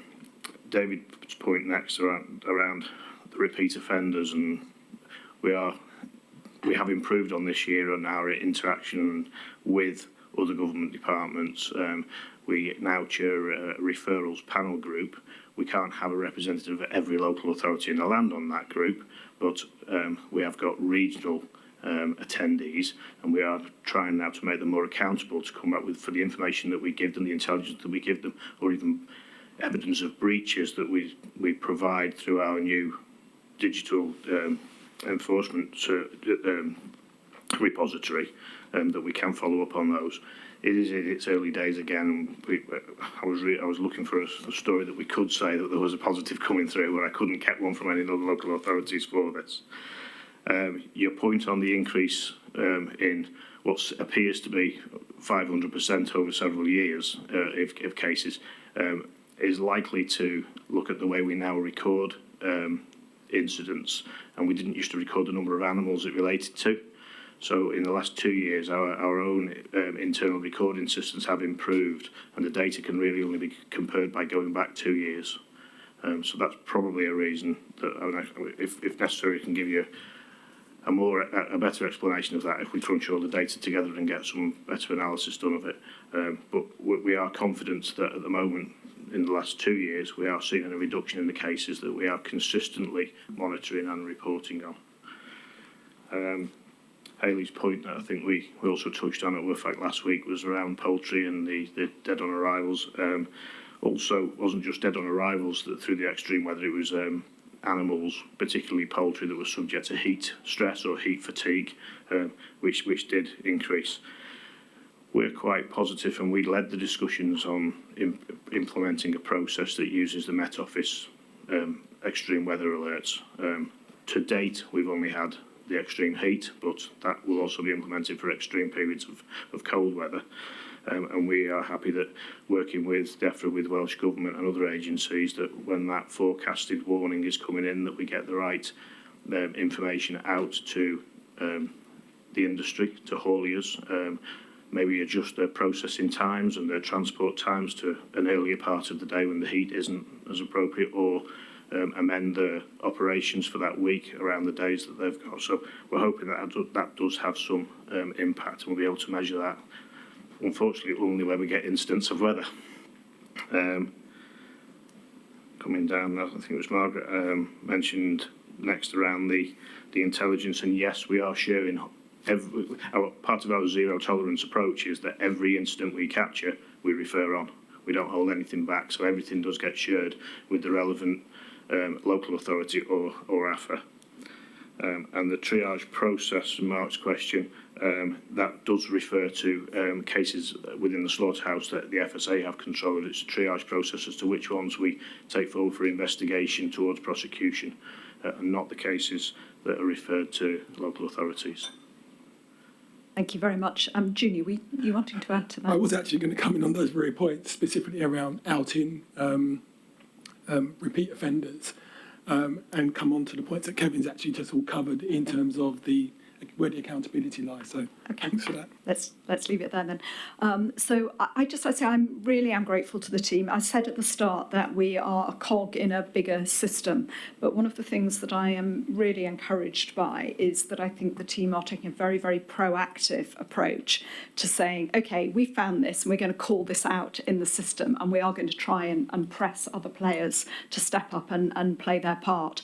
And, you know, when everybody's under pressure, it's easy just to do your own job and leave everyone else to do theirs. So I'm really pleased to see us being proactive in relation to some of these other sort of system-wide issues, and look forward to seeing how that hopefully pays off for animal welfare in the end.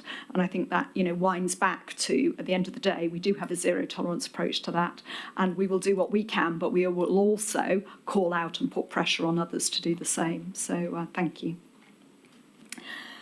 On that note, I don't think there was nothing specific for us to action or approve, I think, on that. So yes, great work, more of the same, please.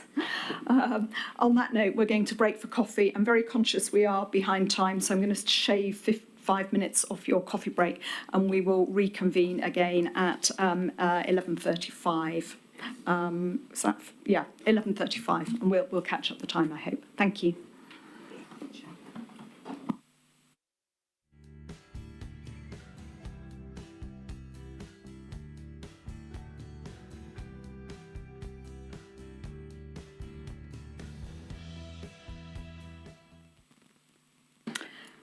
Okay, welcome back everyone, and sorry we're a few minutes late and running late in the agenda entirely.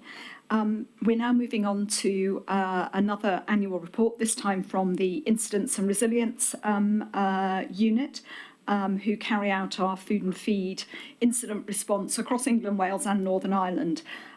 It refers to the external review of the incidents function, which was conducted this year, and the board have seen that. But I just want to remind board members we're going to have a strategic discussion about our approach to major incidents at a future meeting. I've asked Margaret Gilmore to lead on this on behalf of the board, and I know she's in conversation with officials over this. So I say that really to remind us that this is a review of last year and is essentially of the routine incident management procedure rather than a more strategic conversation. But without further ado, this is part of Junior Johnson's team, but I'm delighted to welcome Jodie Wild, who's the head of the Incidents Unit.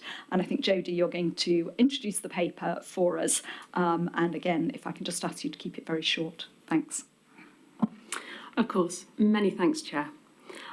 This report gives the annual update of the work of the Incidents and Resilience Unit. It delivers an overview of our incidence data and how we work across 4 nations to deliver our mission of continuing to protect the public and deliver confidence of food safety. I'd like to draw your attention to a couple of points and then move to your questions and any comments. For this period, while the number of incident notifications remain fairly consistent year on year, I wanted to note that incidents and outbreaks are wide-ranging from simple to significant. They can be a large undertaking, and the complexity of data received, the traceability to progress, and advances in detection capability of whole genomic sequencing provide increasing levels of complexity and therefore can add longevity to investigation timeframes. We continue to develop our approach to using, translating, and turning lessons learned into lessons embedded, to how we process signals, response, preparedness, and resilience, and knit them all together for a seamless protection and prevention. We have referenced a number of times in the paper to data captured, to the use of AI for signals and its analysis for future trends and the development of prevention work. We will also be looking at how we can get more from our data moving forward and make it useful to all parties and to make more of an impact of the great work that this team already delivers. We continue to work with FSA and we continue to cement relationships here. And whilst we need to work sometimes harder to achieve the same, I know has been expressed previously, we continue to see the benefits of developed stakeholder relationships. For example, a good body of work recently being the first to find, to act and to lead, noting the Ferreira case study within the paper. I would ask you therefore to consider and comment on the paper, noting the developing scale of incidents, our work to protect consumers and to develop our response to large-scale crises, as mentioned a moment ago, and capability development. Many thanks all. Thank you. There's a regular drumbeat of incidents, and most of these are dealt with, very efficiently by the FSA, working really closely with food businesses. Apart from, I get a weekly update from the incidents team, but otherwise incidents relatively rarely come to the board's attention unless they're sort of non-routine incidents. So I think this paper is actually an important moment once a year for us to acknowledge the work that the incidents team do, sort of 24/7. So thank you for all the effort that goes into that. There is, of course, that more irregular sequence of unusual, non-routine or severe events. And I think Jodie's helpfully set out some of the challenges that these present, but also some of the opportunities that there are through new science and new methods for us to make progress in these areas. I'm open really to comments, observations from others. Anthony. We discussed this at NIFAC and had a number of issues, some of which Jodie's already cleared. So one was the issue of Campylobacter, which is a common foodborne disease but didn't show in the register. And again, we explained it was because it wasn't a major incident. They tend to be individual cases. But there was an issue about perhaps, do we know the reason for the 73% increase in incidents involving residuals of veterinary medical products, which they were slightly concerned about. And also they were concerned to know, have we good working relationships with Europe? Because a lot of incidents might start there and then end up on these shores, and what that relationship was. But overall, I thought it was a very good report and really set out the context of what our real mission is in terms of food safety. Thank you. Margaret. Thank you, Susan. One of the and it's a huge amount going on. Clearly, this paper shows, and it's quite shocking the amount of non-compliances on sort of things like packaging and contamination and unauthorised ingredients, pesticides you just raised, and things like that.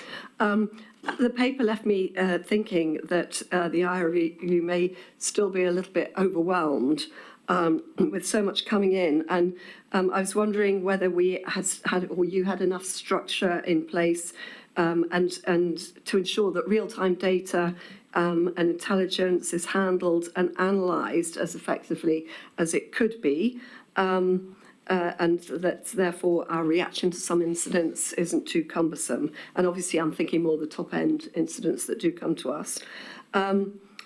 Also, I was looking for a clearer understanding of which of these incidents was caused by what, and which would be the most damaging to health. How many deaths, that sort of thing. So, is it mould or is it temperature that's the biggest risk? So just some kind of clarity on that. And the other thing that always concerns me is how many deaths that come across your table are preventable, because those are areas we've really got to concentrate on. So we know that an allergen death is preventable, but because there's no way the victim, there's not an element usually of the victim making some kind of choice. So I'm interested in that. And then finally, a sort of, well, in conclusion, next year it would be useful to have a slightly stronger focus around identification of the levels of risk that we're seeing coming through, and then our ability to manage incidents with, the most efficient processes in place. Thank you. Hayley, and then I think that's, okay, Hayley, and then I'll come back to Jim. Thank you. Just very briefly, obviously we're a small part of any food chain wider incident management response, and I think a comment that was made yesterday at Barfoot's about making sure we've got those strong relationships with all sectors of industry, and we probably focus our efforts more on the sectors where we have interventions and sort of responsibilities, so maybe dairy, meat. But I think, reflecting on making sure we've got those connections with sectors like fresh produce, where actually quite a lot of incidents over the last few years have arisen. And so that's sort of just stakeholder mapping and making sure we stay engaged to make sure our response is as collaborative as it can be. Just a couple of questions that came out of the Welsh meeting that, although obviously Jodie you would have heard, but I think just to put them on the record, is that are lessons being learned on the back of incidents, and are we monitoring what impact our prevention efforts are having? And Wales are obviously keen to sort of look at things through a Welsh lens, but obviously you can't always cut the data, but I think that point applies across the board. But something that is quite specific to Wales is about that lab capacity and capability for things like whole genome sequencing, and again the cost for smaller businesses being able to deal with labs dealing with smaller sample sizes. So again, it's just looking at things through that slightly smaller business lens on occasion as well. Okay, Jodie, back to you. Do you want to pick up on those? Yes, by all means. Thank you very much, all. Looking at the residues part of it, because we have taken a look into the data, and just to highlight for context and going back across the previous few years. So in 2018-19 there were 144 non-compliances. In 19-20 there were 140. In 2021, 113, and 21-22 there were 75. So actually this year is a return to pre-pandemic figures, and looks greater because last year was lower.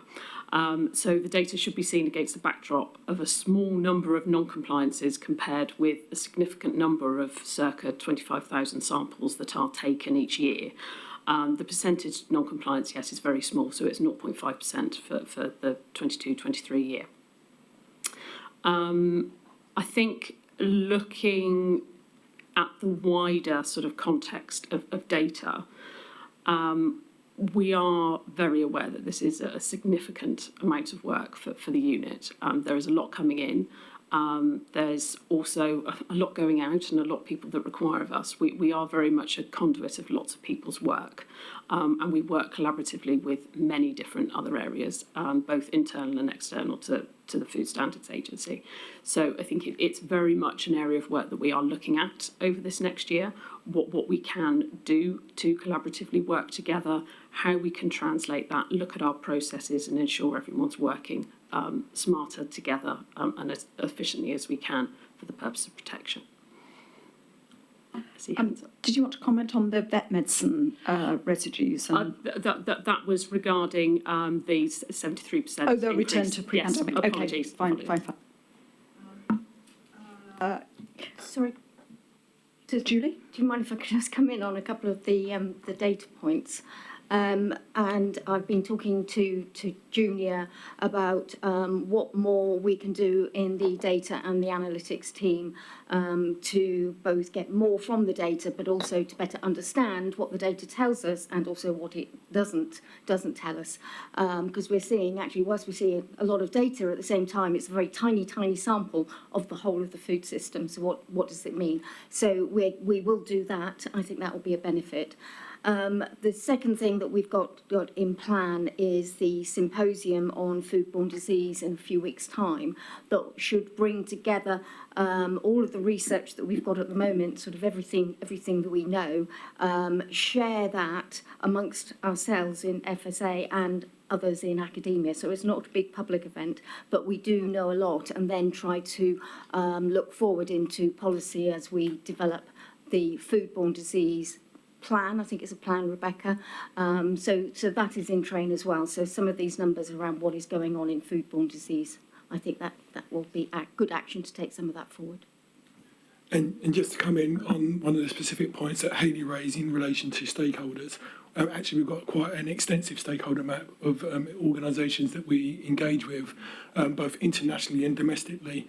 And we heard yesterday or last night about the food industry liaison group, and actually we are a key member and actually drive quite a bit of that going for, on a day-to-day basis, in addition to the day-to-day engagement that we have. And Robin, did you just want to comment on labs? Yeah, just quickly on Hayley's point about the labs. I mean, I think one of the key things about the lab is where the data goes and how you can map against it. And actually a big part of the cost to a lab is not doing the sequencing, but finding out how it links. And so I mentioned before to the board the Path Safe project that we're leading, but also quite recently there have been projects funded through DEFRA, the GAP DC project, for example, which aims to get all that data somewhere central, so that if you were, for instance, a small lab in Wales, you could sequence your thing and immediately realise this is coming from cattle from this area here and act without needing to have a very large team of epidemiologists. So I think there's it's in the future, but it's coming fast, I think. Thank you. Jodie, you talked about, learning the lessons, working better with people, more strategically. That's great. But I just want to understand a little bit more to Anthony's point about relationships with the EU and our sort of knowledge and insights about incidents there. So sort of partnerships beyond our shores, if you like. Very much so, and it's a significant body of work within the prevention side of the team that works on very much that stakeholder relationship with wider EU parties, FSA, as I mentioned, and our very great colleagues there that we have significant relationships embedded. I think in terms of those signals that come in, there are areas that we are actually leading on. So we are communicating back through those stakeholders within the EU and also via other four nations in that approach, and actually really leading some of the work there through our valuable science, data and incident management work. So it's incredibly significant. It's a large amount of work, but we really have driven a lot of benefit within that area of where we are getting to. Chair, can I just compliment that, in that we no longer have direct access to, was it RASEF, the EU systems that signals come in, which means we do have to put in more effort to actually engage with the EU, and actually we don't get as real-time information as we were previously, or the detailed information we would have ordinarily got. So actually that is something that we do also need to consider in the body of work for this annual report.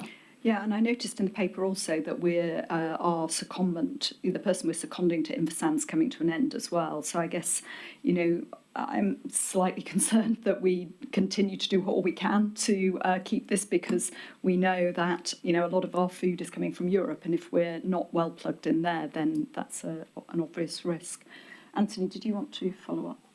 Yes, there is the wider Europe issue. I think NIFAC were also concerned, given that we share a land border with Europe, what happens if an incident occurs straddling the border, and the interactions we have with FSA Ireland, etc., just to make sure that if there was such an incident, we would be fully joined up and we could approach it together, allowing for the fact that there is two jurisdictions there.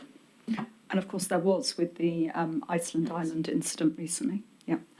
So yes, I guess FSA Ireland we do have I think I'm right in saying we do have a somewhat closer relationship with them than we do with the rest of Europe. I know you have regular contact with the chief exec there, Emily. But is there anything more to add on that? I can understand why that's a particular concern for NIFAC. Anjali. I was just going to build on the point about FSAI. We've had good experience, the Iceland incident that you mentioned, Susan, and we do have regular contacts. I just want to say with incidents colleagues, they're also linking in with my international team to see what other doors we can open in terms of building on those EU relationships. We're starting to see with the progress of the Windsor framework, some of those doors are starting to slightly open. So we will continue to work on that and build on it. Very good. Oh, Fiona, one last comment and then, and Margaret. Right, really, really brief because Yeah, a small business question, and it's also to do with the new guidance that you're bringing out on recalls and managing incidents in the business, which is really, really welcome. And all I can say is that the existing stuff is excellent, and if you can build on that and get more people to use it, then that would be fantastic. So the question is, how do you engage with small businesses, because that's the majority of operators in the sector, and when the guidance comes out, is that an opportunity to perhaps offer them a sign up to an alert system? I mean, how do you actually get them to engage with our alert system so that they're aware of risks that are emerging to help them to be better operators? No, indeed. So there is a significant amount of work, as said, with stakeholder engagement groups, and there are a lot of representation parties that cover a lot of those small business operators within those groups. What I will do, noting the efficacy of recalls is sort of quite a recent ending project. I will come back to you separately on just how the team are ensuring that that's going to happen. Emily's just reminded me we didn't answer Margaret's question about preventable deaths, so I don't know if that's the one you're going to remind us about now, but maybe you've got another question. Preventable deaths, I mean, I've made the point, and it may be something that has to be taken away, but also, for me, a lot of this is about we're getting information in. Is our triage and analysis, our triage and analysis processes of all this intelligence coming in good enough, and then a focus on how it's explained to us? So just on the triage and the analysis of the information, I think there's always more we could do. And actually, your point around prevention is a key part of what we want to do and capabilities we want to build for this year. Can I just quickly come back also to a point that Fiona made about how we engage with small businesses? We do also engage with trade associations, and they have probably a far better reach into small businesses and the wider sector than we probably do have. But of course, we're aware for our comms colleagues that a lot of the signals and things that we put out, they get hold of. But we do also engage primarily through trade associations. Okay, thank you. So on that note, I mean, the board, you know, this is part of our absolutely core business of keeping food safe, which is about acting quickly when breaches occur, and importantly about trying to prevent them happening in the future.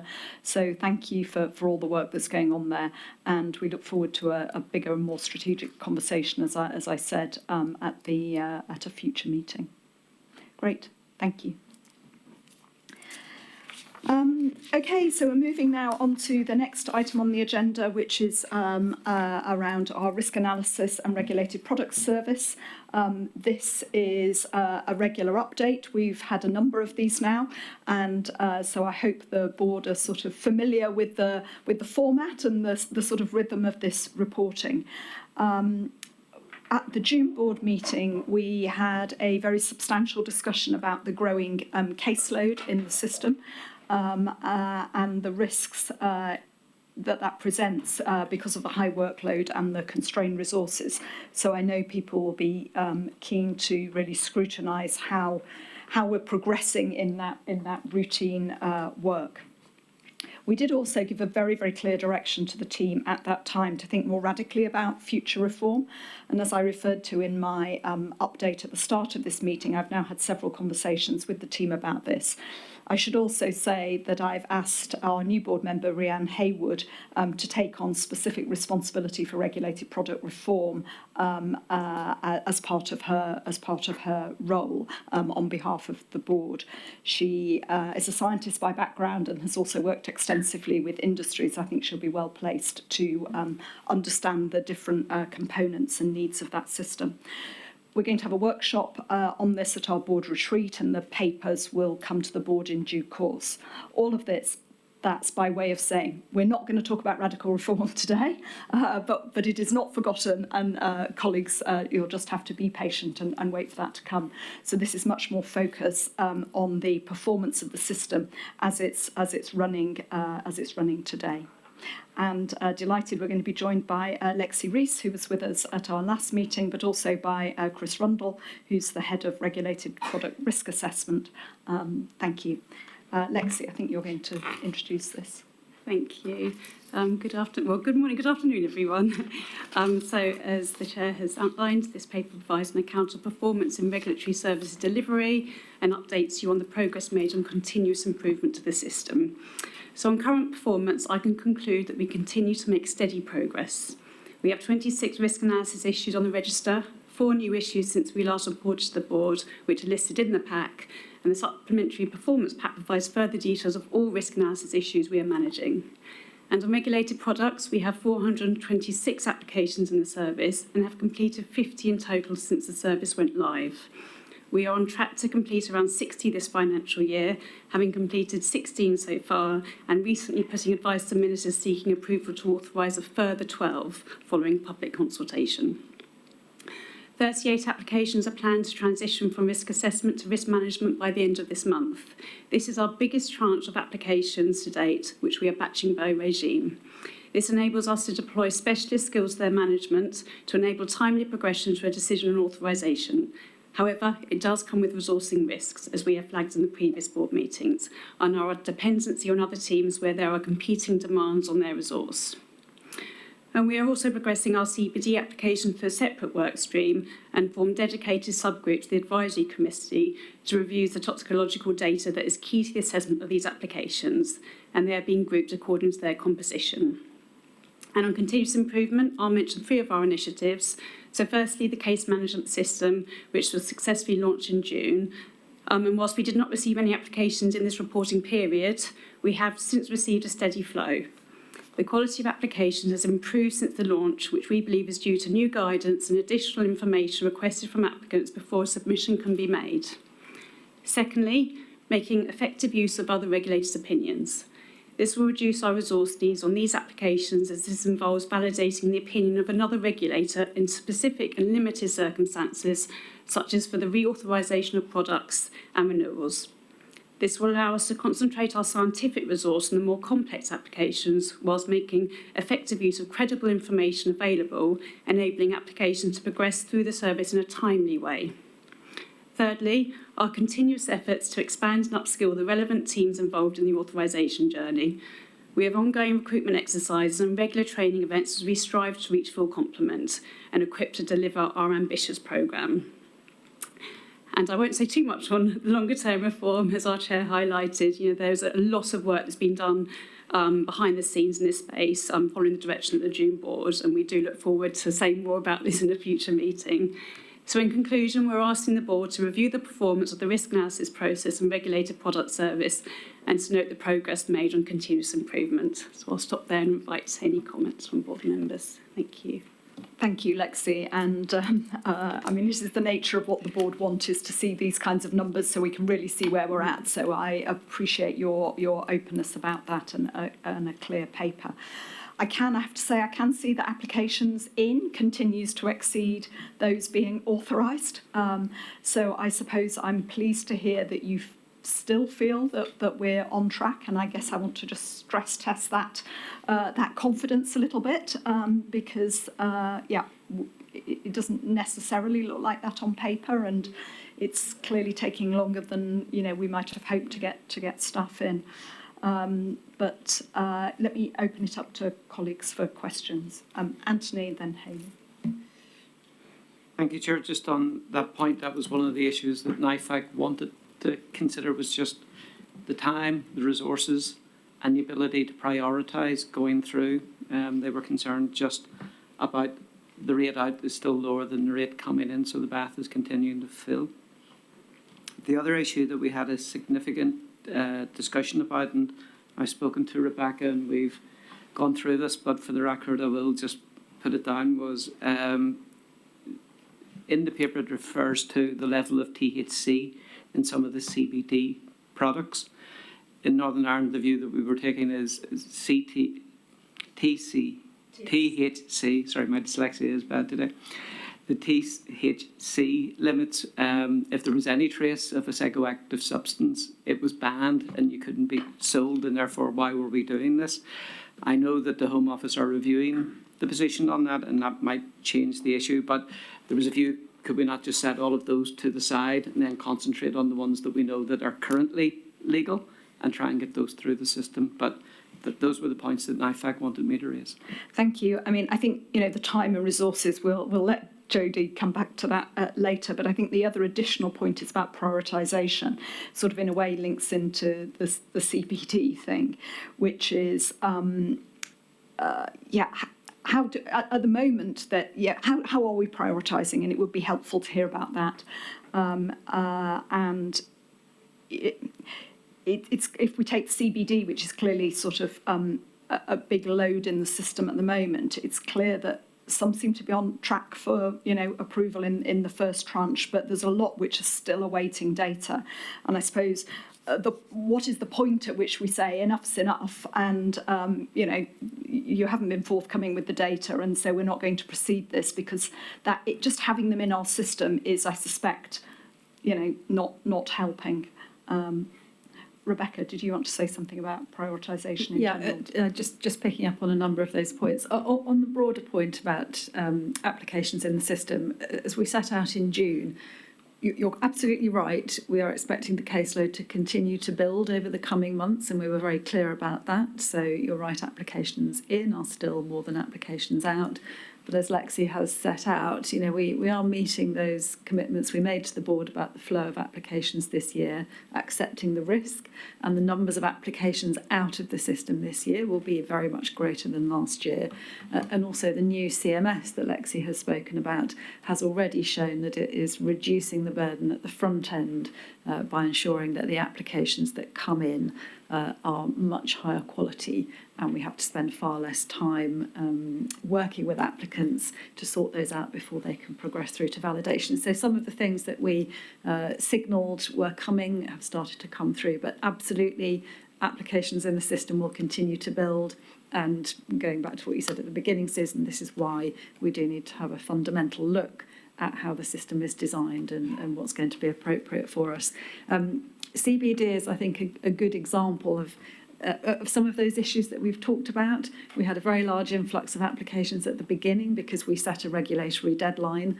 Those applications are now progressing through, and a couple of those, as we've shown here, are really quite advanced now in the process, and we're expecting to come through to a recommendation in the next few months, moving forward into the new year as they go through the final stages of the risk assessment process. But a large number of them, as you say, Susan, are awaiting evidence, or are those where the risk assessors have now started to reach a conclusion about whether the evidence is going to be sufficient to take them forward now to the final risk assessment stage. So as Emily flagged, we will be providing some further details about that in the coming weeks, and I think that will also help to give the board some confidence that there are stages and decisions that we're going through that are now starting to have an impact on our resourcing and how many applications we're focusing on. Thank you. That's good to hear. I suppose one thing I would say as you think about the CBD thing, and I say this having had conversations, ad hoc conversations with board members, I think we are concerned that this is putting a disproportionate load in the system and therefore effectively disadvantaging people who are trying to get their other regulated products through. And whilst it is important we treat everybody fairly and reasonably, I think I'm confident I'm speaking on behalf of the board in terms of saying we should take a very firm line. If people are not providing the data, then they simply can't remain on the public list. This is very different than a regulated product authorisation where it's not on the market because it's obviously in industry's interest to provide the data and get it authorised. But these are products which are on the market, and therefore if companies are not providing data, that can't just be a cover for staying on the list. So I'm seeing lots of nods from my colleagues. Please will you look very carefully at the tolerance that we have for that. People need to provide data or they need to move out. Yeah, lots of support. There we go. Moving on, other points, Hayley. Thank you, Lexi. A comment from the Welsh Committee was actually a thanks to the team for the guidance that have gone out, helping businesses to navigate the regulated products, particularly around novel foods, and that smaller companies especially had found that really helpful. So I think that's important to recognise. On the numbers point, yes, absolutely. And I think this is slightly broader than CBD. I don't know if the CMS within that, just a much more blunt instrument about, there's an expiry time. If you haven't got everything, whether that's data, whether you haven't got your house in order for your application, after 30 days, you're booted off. Because I think at the last meeting, we talked about 75% of this sort of big headline figure are unlikely to progress. And as Susan said, I think it distorts the good work and the progress that the team are seeing on the others by just still having this big fat number. So I don't put that into the bucket of huge reform. I think it's something that, we can seriously look at and put the onus on the applicant to be prepared, get it right, because in 30 days' time, you're going to be back at the start, snakes and ladders. Yeah. Good. Any more comments from board members? And then I will turn to either Rebecca or Lexi, and also I think just pick up on that general point about what can we do about getting things which are stuck in the system out of it, and also on the THC point as well. It would be worth a comment. Lexi, are you going first on that?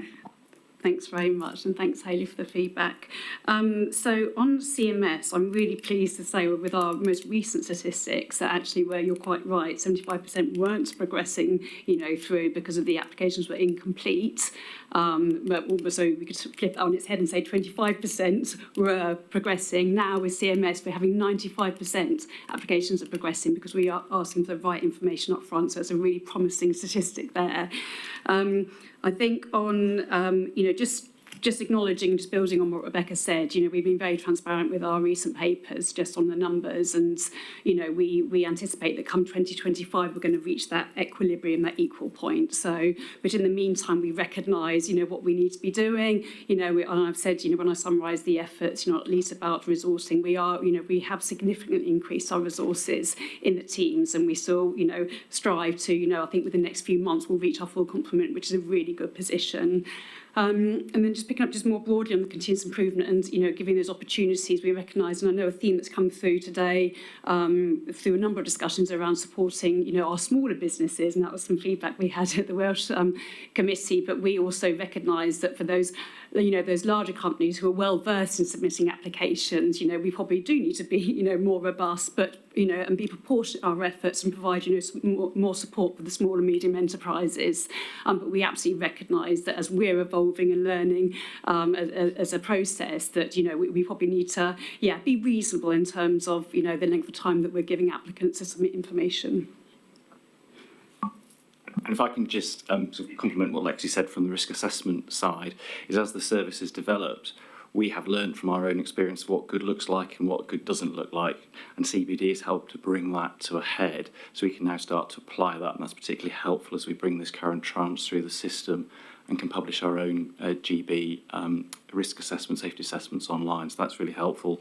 And to pick up an earlier point about does CBD stop other things going through the system, we have separate teams working on some of the other regimes. So we're able to continue those going through the system. So we have other novel foods that have already been published, and we have food additives and feed additives coming through in the next couple of weeks. So CBD is one stream within several that we're running in parallel.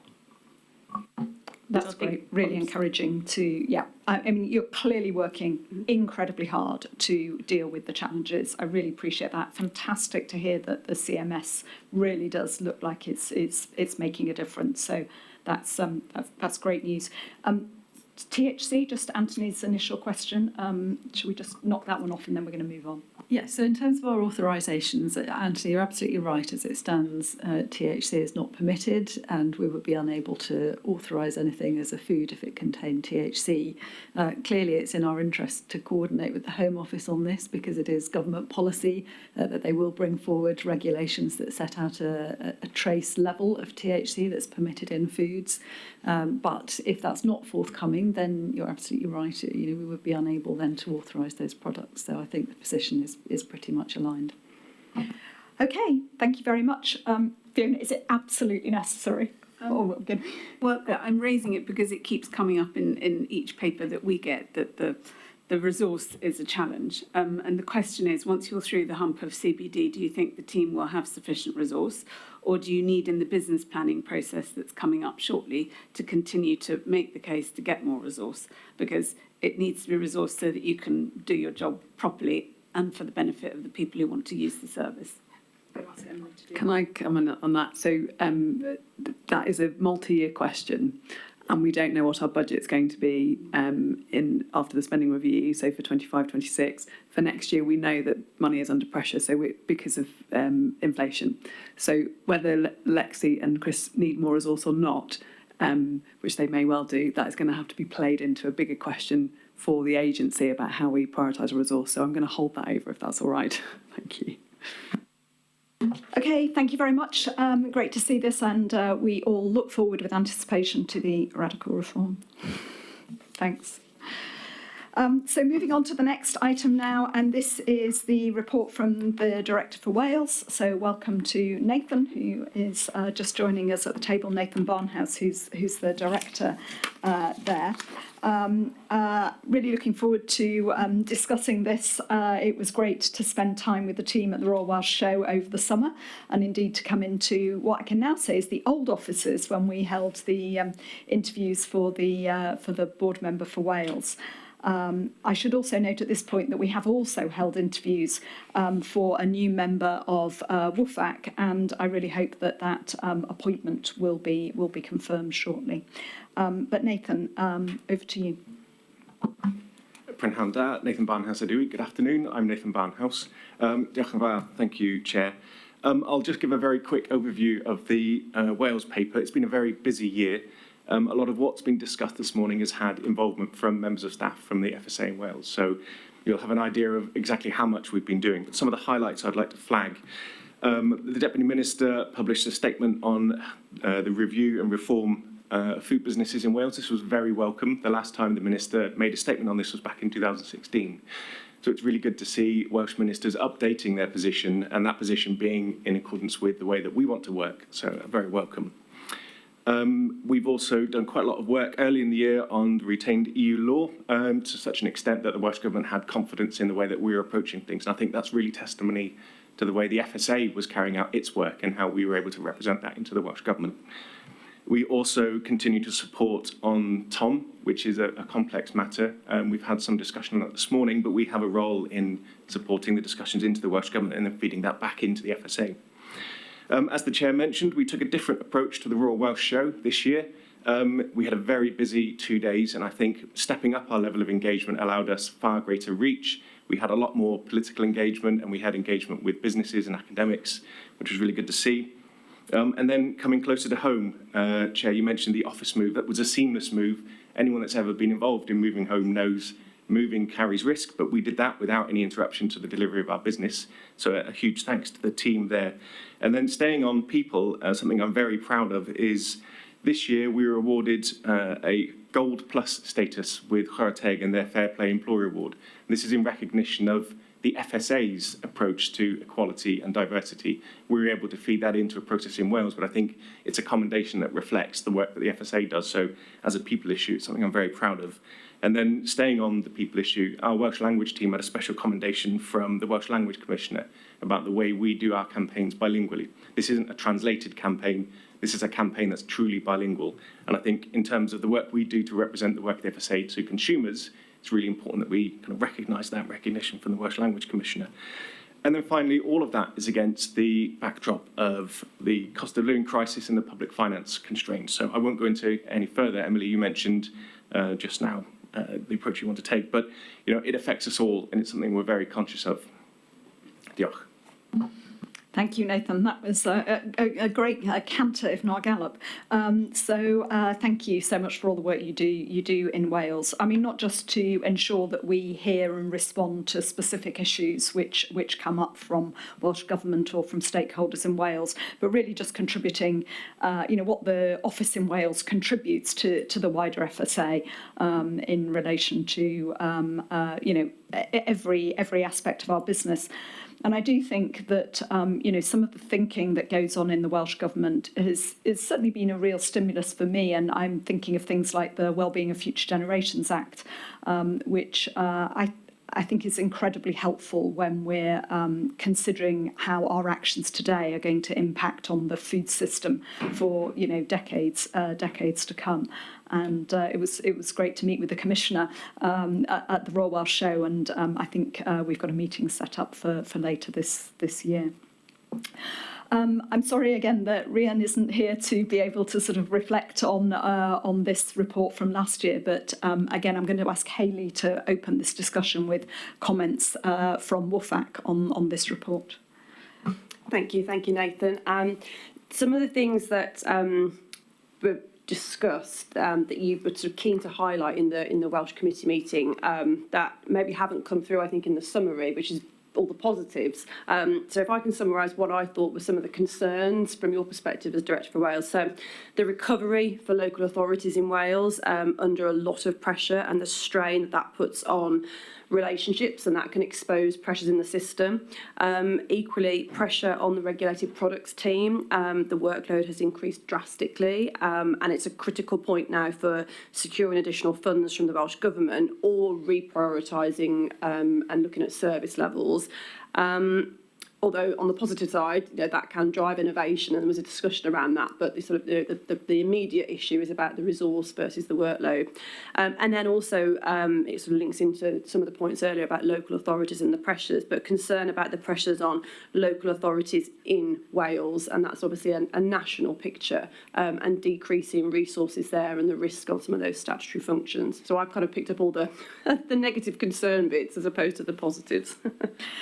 Nathan, let's collect up the other comments and then I'll come back to you. I'm going to turn to Fiona since I cut her off at the last one. So Fiona, do you want to go next?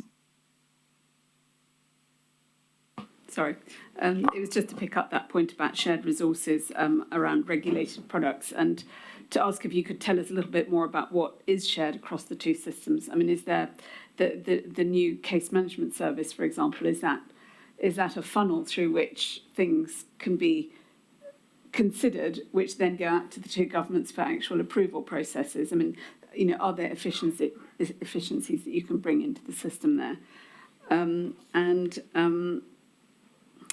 The other point that you made, which I thought sounded really interesting and useful for the local authority work, is that you're looking at an enhanced system of registration or licensing for food businesses alongside the FHRS system. And obviously that's mandated in Wales. It's not in England. One of the challenges that we have in England is the whole data system to actually know which businesses are operational and therefore need to be inspected and regulated effectively. And if that can lend some learning, if it can be set up in such a way that it can be considered in the context of the national picture, then it would be really, really useful. Thank you. Okay. I think that's it from comments from board members. So, Rebecca, I can see you were trying to come in. So why don't you say yours and then I'll come back to Nathan to do some final response. Just to respond to Fiona's question about applications. So actually we have a single application process for all regulated products to both FSA and FSS. Actually, it's a single gateway in, and then the authorisations are taken forward as the board has asked us to do with 3 and 4 nation working. and coordinated. So, and indeed, we do work very closely with colleagues in Wales specifically to get the advice about the Welsh context, the needs of Welsh consumers, and the preferences and views of Welsh ministers. Nathan, over to you. I guess mostly the concerns that Hayley has raised, which it seems to me are entirely about pressure in the wider system, whether that's local authorities or enforcement and so on, and what we are doing to support them. Yes, thank you. On the LA resourcing issue, we have regular conversations with the local authorities, and we do everything we can to understand the pressures that they're under and then accommodate those pressures as far as we are able within the systems that we have control over. So examples would be where we can come in and offer some support and guidance on how they might be meeting the requirements of the Food Law Code of Practice. That's where we can give them guidance, but also those close relationships allow us to be alert to where there might be kind of heat points building up in the system that we then need to kind of go back in and review in the future. So it's a two-way relationship. Undoubtedly, there is pressure. There is work going on across Wales between the Welsh Local Government Association and the Welsh Government that we can provide our element of evidence and information into, but it also feeds across to the RCD, Regulatory Compliance Division's work on capability and skills within the system. So it's a system issue that we're part of and making sure the information is flowing all the ways. Rebecca mentioned the regulated products issue and resources points. I think that's covered everything, Hayley, that you mentioned. Fiona, if I just cover something that you mentioned there, the enhanced system of registration and licensing, it's an ask of the Welsh Minister, and it's a very broad ask at the moment to explore this. We're working with local authorities under the spirit of the Welsh Local Partnership Agreement, which exists in Wales. The first step is to fully understand what the ask is. It's a very broad ask within a complex system, so we need to understand exactly what that means and then incorporate that into the ABC programme. So this isn't going to sit separate to the ABC programme, it's part of the ABC programme. But the opportunity that presents us is willing ministers and willing local authorities in Wales to maybe look at how we can examine stuff in Wales that have the potential to be rolled out across the rest of the UK. But we can look at this in Wales in quite a unique way because we have closer relationships with 22 local authorities and the ministers. So it is a working process. Sorry, I'll pass to Katie. Just very briefly to add to that, I just wanted to disentangle 2 points. So the display of food hygiene ratings is mandatory in Wales and not in England, but the scheme operates across England as well. And what Nathan's talking about, which the Welsh Government have asked us to do, is looking at whether we could introduce some sort of enhanced licensing system. That's the thing, I think, which addresses the point you're trying to get to about better information, Fiona. I think it's a real opportunity. We are welcoming that ask in the ABC programme, and our regulatory compliance team work incredibly closely with the Wales team, both on the ABC programme and on managing local authority pressures more generally. Thank you, Katie. I think that's a really good example, I guess, of a sort of tangible example of the point I was trying to make at the start of how actually some of the things we do in Wales, which Welsh Government sort of stimulate us into doing, actually benefit the FSA more widely and stimulate our thinking. So Nathan, thank you for this paper. I mean, I think it looks like things have been going well, and thank you for all that work. I can also judge it by my engagement with Welsh ministers, which certainly from my perspective feels very good. I welcome them, the time they spend in talking to me, and that's a really important part, I think, of ensuring that we are all aligned. Great, and that comes about because of all the engagement that I know you do at a lower level with officials. So please, let's continue that. And I think, you asked about future priorities, and I was just looked at them again in the paper. And I think in many ways, those priorities are well aligned to some of the concerns that there are, and focusing on work with local authorities and so forth. So this all looks in very good shape to me. Fiona. Thanks, Susan. You've mentioned in your report that you're the lead for the FSA as a whole on the food supplement sector. And I'd just like to say, can we have some information on that work stream at some point in the future? It's not something we really hear about a great deal. and it'd be really helpful to understand what you're doing and how you're considering the rapid growth in the sector. Thank you. I just come in to give some reassurance. One, we talk about being in the lead. We work very closely, so the team is effectively part of Rebecca's team, so we can absolutely do that, and I'll coordinate with Rebecca. Lovely, Nathan. Thank you very much indeed. Bye for now. Sorry, I wasn't meant to sound like such a summary dismissal, but I'm very conscious of the time, and we are now going to move on to the next item. So we've now got two papers which are for information.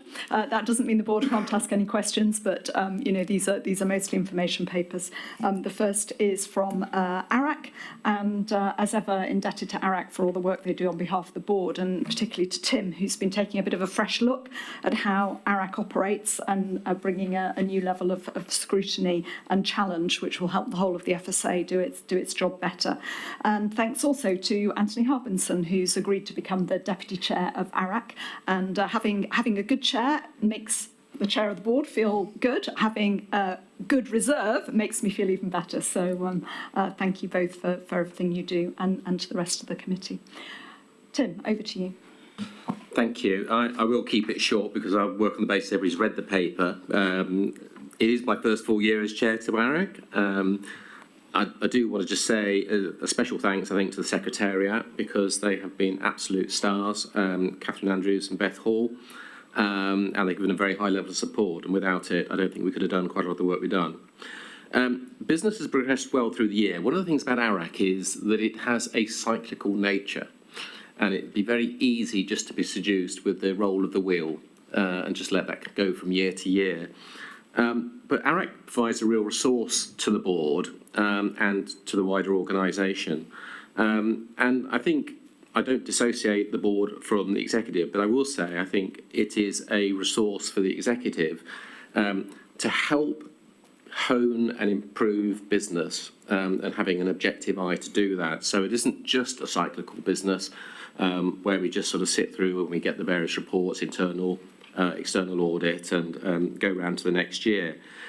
One of the things I've been very keen to do is look at issues where perhaps the board hasn't the opportunity to sort of go into the greater depth.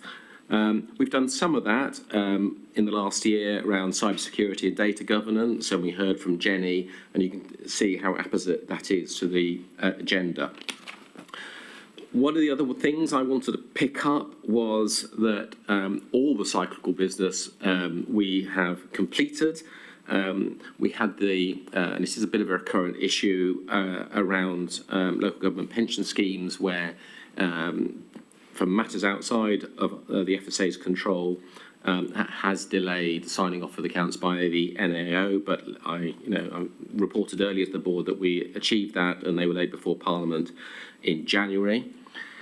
Two areas of audit which are worth picking up on that again were stimulated by a slightly more proactive approach was around post-mortem inspection and food chain information. And I'd picked up on this because, and it picks up on a point made by Susan earlier in the agenda, we often reported the process, but we weren't very assiduous about pushing on the outcome. And one of the difficulties about these two particular issues, about finding out what happens to the animals and then the going on to the food chain, is that it's the responsibility of more than one organisation. It's very difficult to effect change and to push things forward so that it's simpler both for the public to understand in our role and responsibilities, but also getting back continuous improvement to producers. And we've worked through that, and we had very good conversations, and certainly with Junior and the team, I met and we followed up on that. So this is something we're not letting go of. We're trying to help and support and improve. I just wanted to pick up a couple of other points, if I may. One of them was about ARAC effectiveness. So not only wishing to look at the content and areas of focus, I think we have to turn a mirror on ourselves and see if that we can do more. And we did the self-scoring around that. And we did identify areas where there were opportunities for improvement, perhaps about thinking about the scope of skills we've got, improving the experience and expertise on the board, and actually testing ourselves for continual improvement. So we're looking at where we can get better understanding across the board. So there is an open invite for other non-execs to come and experience ARAC. We perhaps need to think about where there's some skill deficits, and perhaps that may be around financial expertise outside of the executive. And also on the continuing improvement side, the opportunity to look particularly where we get new members to get training opportunities available, but also for existing members where they feel that's helpful. I myself also put myself under the same obligation, so I attend cross-government committee meetings on ARAC, so looking at the broader landscape and what government's trying to achieve, and that's particularly important when we're having the conversations with external audit. But also through the GIAA events, who basically cover on internal audit, to understand what more we can do and whether we're fully sighted in terms of the horizon. So in terms of the future, which is really important, although we're looking retrospectively, I just wanted to say something about the future. We had started to meet 6 times a year, which just seemed a little bit profligate. So we wanted to improve our own efficiency. We've pushed that back to 4 times a year. We haven't actually asked for any more resource requirements. I think it's completely inappropriate for ARAC to do that, to be honest. I think we also need to keep looking and learning from the ARAC programme. And one of the issues is about deep dives. I think I've mentioned this before, but we wanted to make sure that the deep dives were meaningful. So rather than just having a quick half hour of conversation and there, it's all sorted, we wanted to really sort of get into the depths of it and actually get a better understanding of the causes and the potential opportunities. And so we're going to do that in person. So we're going to append that onto an existing meeting, and we're going to take a more workshop-y approach. So I think we really give more value back into the organisation as a consequence. Additionally, I've undertaken one-to-ones with ARAC team members, to the NEDs, just to get under the skin of understanding their perceptions on where there's opportunity for improvement and improved engagement, and also just to get an additional view on where there are areas we really perhaps ought to identify for further scrutiny going forward. And a summary of those discussions I will share with the chair, and it may not be that ARAC has to attend to any or all of them. It may be that actually that needs to go back through the business committee or indeed the board itself. So it's not about trying to create an industry around this, but actually to streamline the opportunities. So I think that covers all of the notes that I had. I ought to just mention as an example, though, how ARAC can work well, and I think a good example has been looking at the Year 5 extension around the delivery of official controls, where with terrific cooperation from the executive and the ability to really sort of delve deeper into some of the issues to understand that we were on safe and legal ground, but acting reasonably. We had an extraordinary meeting most recently on that topic, and I think it's detailed in the papers, and we were able to give the board the assurance that was required. Thank you very much. Thank you, Tim, and that was really helpful. I'm glad you referred to the 5-year extension because I think for 2 reasons. One is you're dropping down to 4 meetings a year, but I was, when needs must, there is always the opportunity to have an extraordinary meeting, and that's what happened on this. And I think it is important for other board members to really feel confident that that process has been scrutinised, and we've done our due diligence. So thank you for that. Comments from or questions from any other board members, especially those who are not members of ARAC? No? Can I just say one thing? Just to be super clear, it's not a 5-year extension, it's an extension of 1 year, so that it's a total of 5 years. Thank you. Sorry, yeah. Shorthand can be dangerous. Year 5, not a 5-year, the Year 5 extension. Year 5. I think we were both culpable there, Tim. Yeah. Okay, who's that? Julie. Sorry, I just wondered if I could pull out the point you were making, Tim, around FCI and CCIR data, and remind everybody that that is a dependency that we have on DEFRA. Livestock information, we continue to track that programme. It is making progress, but it is very slow. But we also need to be mindful that it has its own governance, and I'm still maybe a little nervous that that maybe it won't deliver as exactly as we need. So I think that is a critical dependency. Thank you. Thank you. That's a nervousness I also. Okay, thank you very much indeed. And we'll move on now to the other committee, or sort of subcommittee of the board, which is the Business Committee. I'm very grateful to Mark for chairing it for the first time last week. We had a relatively short agenda, including one item on labs that actually I chaired because Mark has a conflict of interest. But I'm going to ask Mark to, you've seen the papers from that meeting, and I'm just going to ask Mark to summarise the discussion and a couple of points we wanted to bring to your attention. Thank you, Susan. Yeah, colleagues will have seen the note enclosed with today's papers from that meeting. That is by way of a brief summary with full minutes to follow. But you will have seen all of the papers that were present at that meeting, so they're all published, including the full minutes of the previous meeting. And that's important because that's the publication scheme that we agreed as a board to maintain the transparency of the Business Committee. Just in terms of things to pull out from the meeting itself, in relation to the Chief Executive's report, we also had a conversation around the extension to the E&J contract and noted the hard deadline that presents in terms of replacement of that contract. We were assured of the considerable, and it is considerable work being undertaken in that space, but just noted that as a risk in that contract can't be further extended, and Tim and I have spoken about that issue. In relation to the performance and resources report, we were presented with a new style P&R report, which was aimed at ensuring that the committee fulfils the obligations delegated to it by the board. To facilitate that, the report was structured to align our monitoring with the 3-year corporate plan and the annual business plan. The headline purpose of that report being to ensure that good performance is celebrated and that underperformance triggers action. We had some discussion around that report, particularly around the performance indicators that were contained within it, and consensus was that those performance indicators probably don't, at this stage, provide the detail required to meet both the report and the committee's purpose.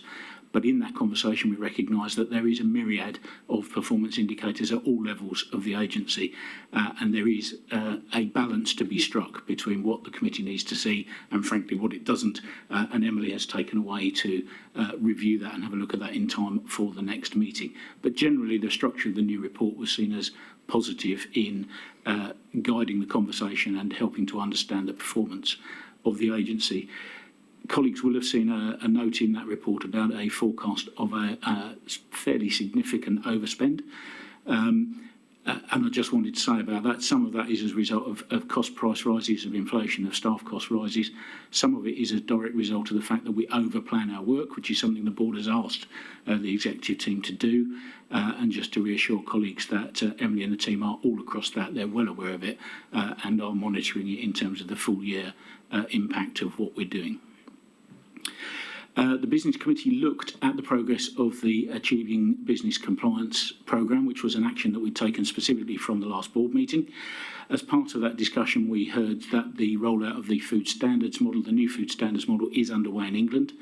And we also heard that the FSA has held a 3-nation public consultation and a series of local authority engagement events looking at the proposed changes to the food hygiene delivery model, and Fiona and I attended some of those events when they were carried out. It's fair to say there is a broad and diverse range of opinions, which is perhaps not a complete surprise. In particular, local authorities told us that they now face more significant issues in terms of resourcing than the food hygiene delivery project was originally designed to address. And they felt that some proposed changes should be introduced more quickly, and that in other areas they would encourage us to be more ambitious. The next milestone in that plan was to pilot the new approach, but in the light of that feedback, the executive team feel that there is perhaps or are convinced that the pilot approach is not the best course of action. They want to look at whether some changes can be safely introduced more quickly and reflect on where we can be more ambitious. And the Business Committee supported that approach. But that is a policy matter, so I think it's important to bring it to the board today. It's not just a performance matter. We will have a chance to discuss the ABC programme informally at our board retreat in October and then formally at the next public board meeting in December. The other item on the agenda was the item Susan's referred to in terms of the official control laboratories. And if there's anything you want to say about that, I'll leave that to you. I think it's I think it was a very straightforward paper and sort of on track with the plan that we had agreed previously for the development of labs. Thank you, Mark. As you mentioned, probably the most substantive, well, two things. Firstly, huge thanks to Ruth Nolan and the team for the PNR report, because I think it really was helpful. And as you say, one of the substantive items was this issue of the changes to the ABC programme, and we recognise that was, about to move from being just managing business to actually making some strategic decisions. We benefited a bit from having a bit more context from Katie at the Business Committee, and without wanting to preempt the conversations later, Katie, do you want to just tell the whole board a little bit of what you told us at Business Committee about where we are?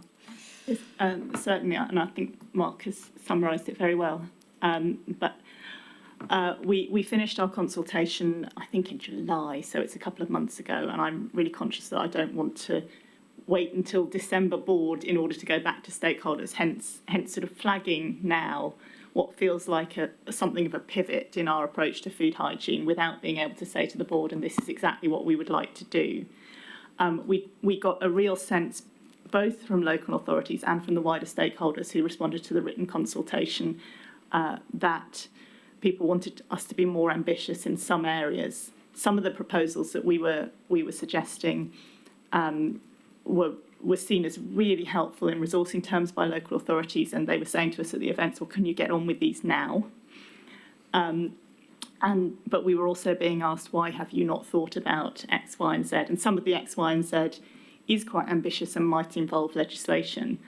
One of the issues that came up quite a lot in the discussions was the idea of some sort of enhanced registration system, which, as you heard in Nathan's item, we've also been asked to look at by the Welsh Government.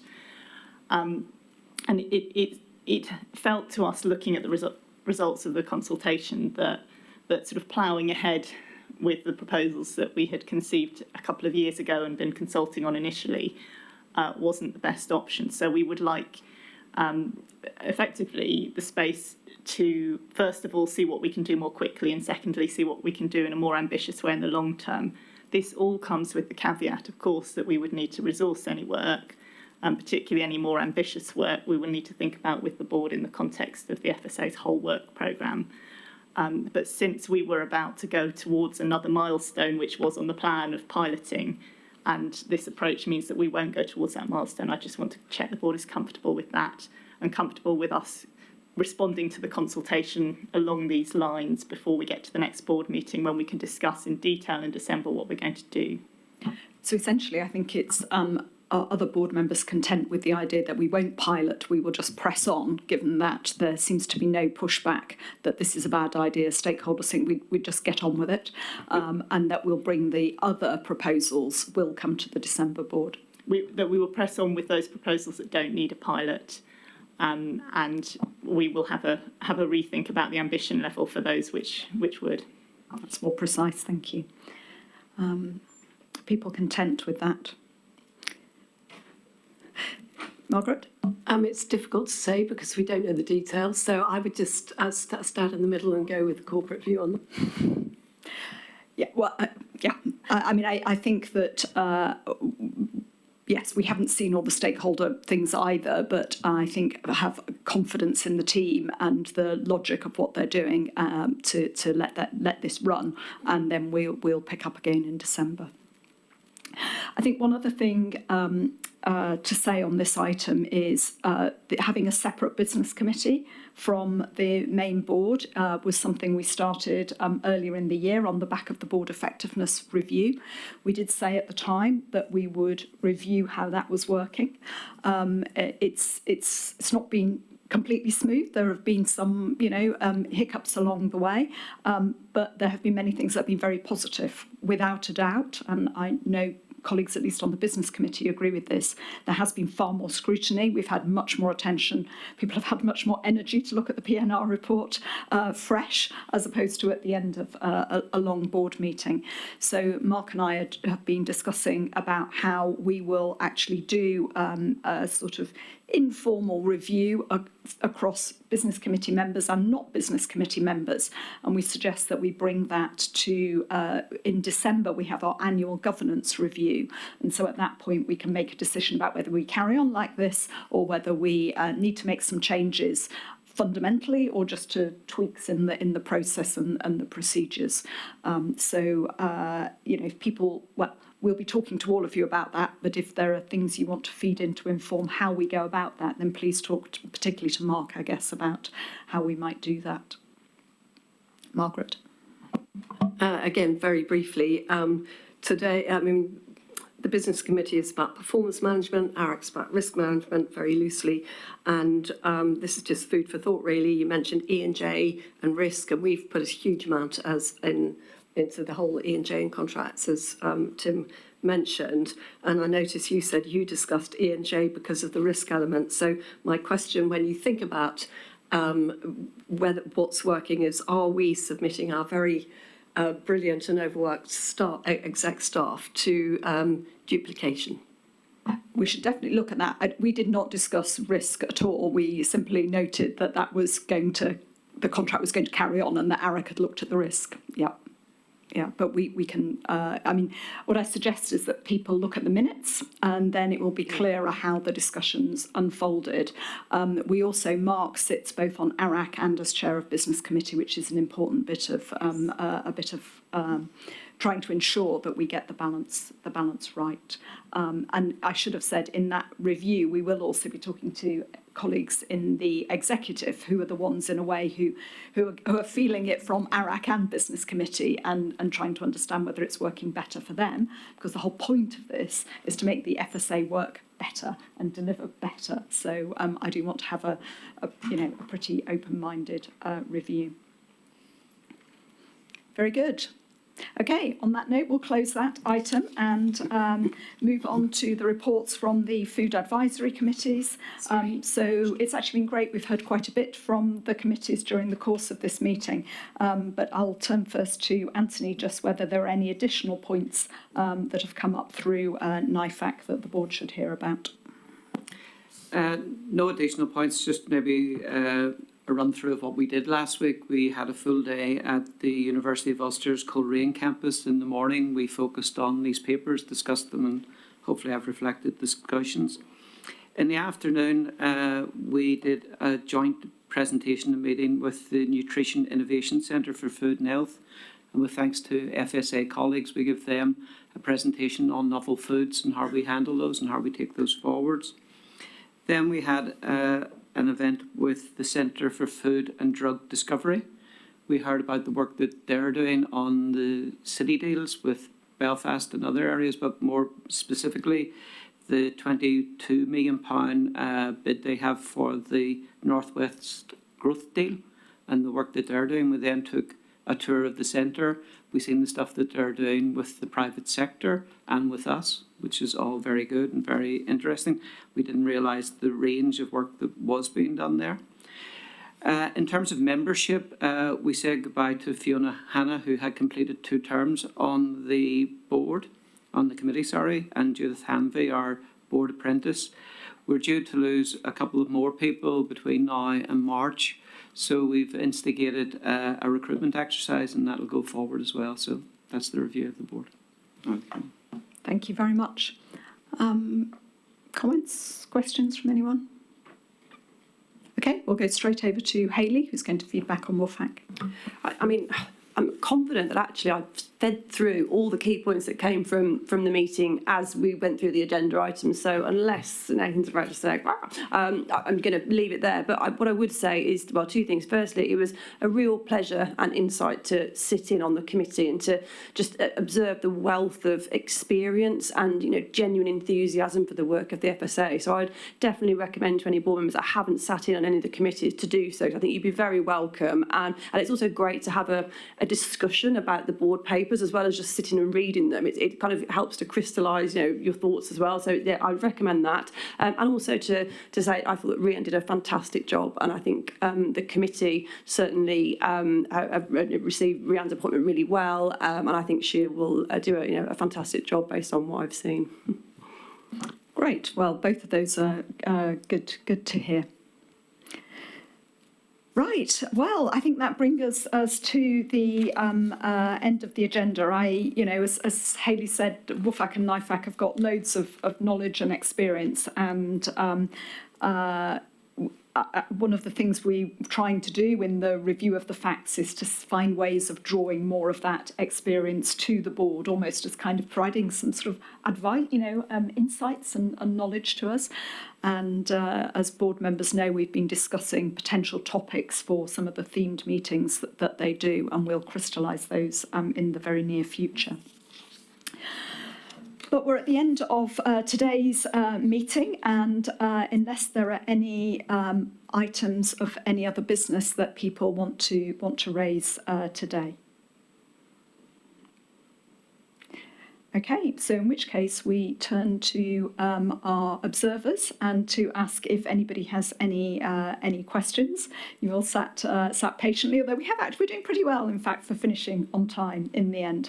As I mentioned, we have had a lot of questions in writing in advance, and all of those will be answered and put on the record. But I don't know if anybody here has additional questions that they want to raise. I can see there's at least one person. If I could ask you to introduce yourself with your name, your organisation, if you're representing anyone else, and then, yes, we welcome your question. Because I don't expect you to answer straight away this. Stephen Jacobs, Organic Farmers and Growers, but also representing the English Organic Forum and the Welsh Organic Forum. In my questions, which are number 37, and there's 4 actual questions, one of them relates to production. I think what I'm trying to get to there, if a seed is of a plant variety is accepted as a marketable item, can the board consider, and I don't expect you to consider it right now, would that be tradable across the devolved nations?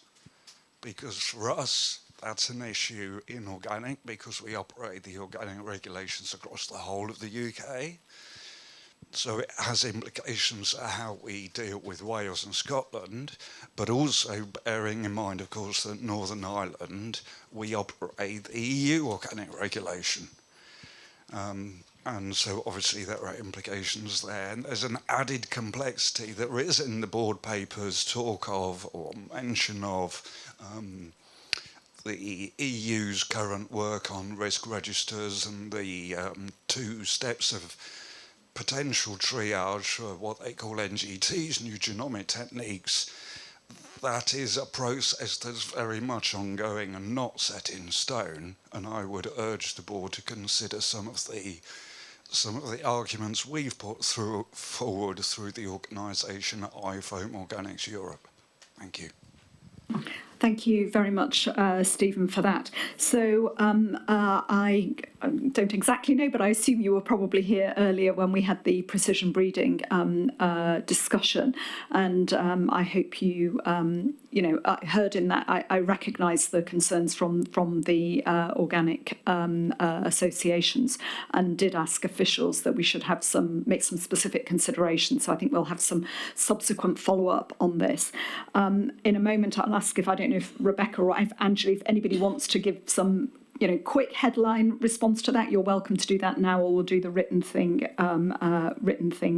later. Rebecca looks like she's going to say something. Yeah. So The operation of the Internal Market Act and potential impacts on trade of taking a different approach in England. I think that came up, from NIFAC as well. There were some questions around that. Are things that we can pick up in our more detailed answers to the questions that have come in. And also we've heard the board's desire for really clear guidance for enforcement authorities on all of this, which will absolutely be an important part of what we do. So the principles, I think, are clear. So product lawfully on sale in one part of GB can be placed on the market in other parts. Obviously for Northern Ireland, we have the Northern Ireland Protocol and the Windsor Framework. So those, and Susan mentioned earlier that precision breeding is going to be, one of the first examples where this is really going to come into play. So there is further work to do, and obviously we're working very closely with Angeli's team, with our colleagues in Northern Ireland and in all of the countries of the UK in order to understand those implications and make sure that we get that information and guidance out there. However, it's not our policy lead, the operation of the Internal Market Act. And we need to bear that in mind, and there are certainly things to work through, and we will be doing so in the coming months. So, Stephen, you very kindly gave us a get-out clause at the start, that we didn't have to answer it all now, and I completely appreciate that we haven't, but I think there are a number of things which hopefully will give you the answers that you're seeking, both in the answers to your own questions, written answers, but also there was an additional question that came in, which was specifically about the operation of the UK Internal Market Act, so we'll reply to that as well. And I do hope, we'll have some conversations between now and this going out to public consultation. There will also, at that point, public consultation is exactly what it says. It's not a definitive. I hope people, have seen that we are keen to learn and listen. So please also, if we don't manage to get it right, then there's another opportunity to contribute then. Thank you. Any other questions today? Okay, so on that note, I will say thank you very much to board colleagues for all of your contributions, discussions. I think we had a really important conversation around precision breeding. I think that will, whilst endorsing a lot of what the executive had recommended, I think there were some very important steers and some sort of slight shifts in emphasis, which we will look to see picked up in the next iteration of this. Thank you to the exec teams for all the hard work you do across the board on behalf of the agency. And thank you to those people who are watching online and joining us in person today, who are interested enough in what we do to hold us to account and make sure that we hopefully continue to do our job well. Our next meeting will be in December, when we're going to be in Bristol, and I look forward to seeing many, if not all of you, again then. Thank you.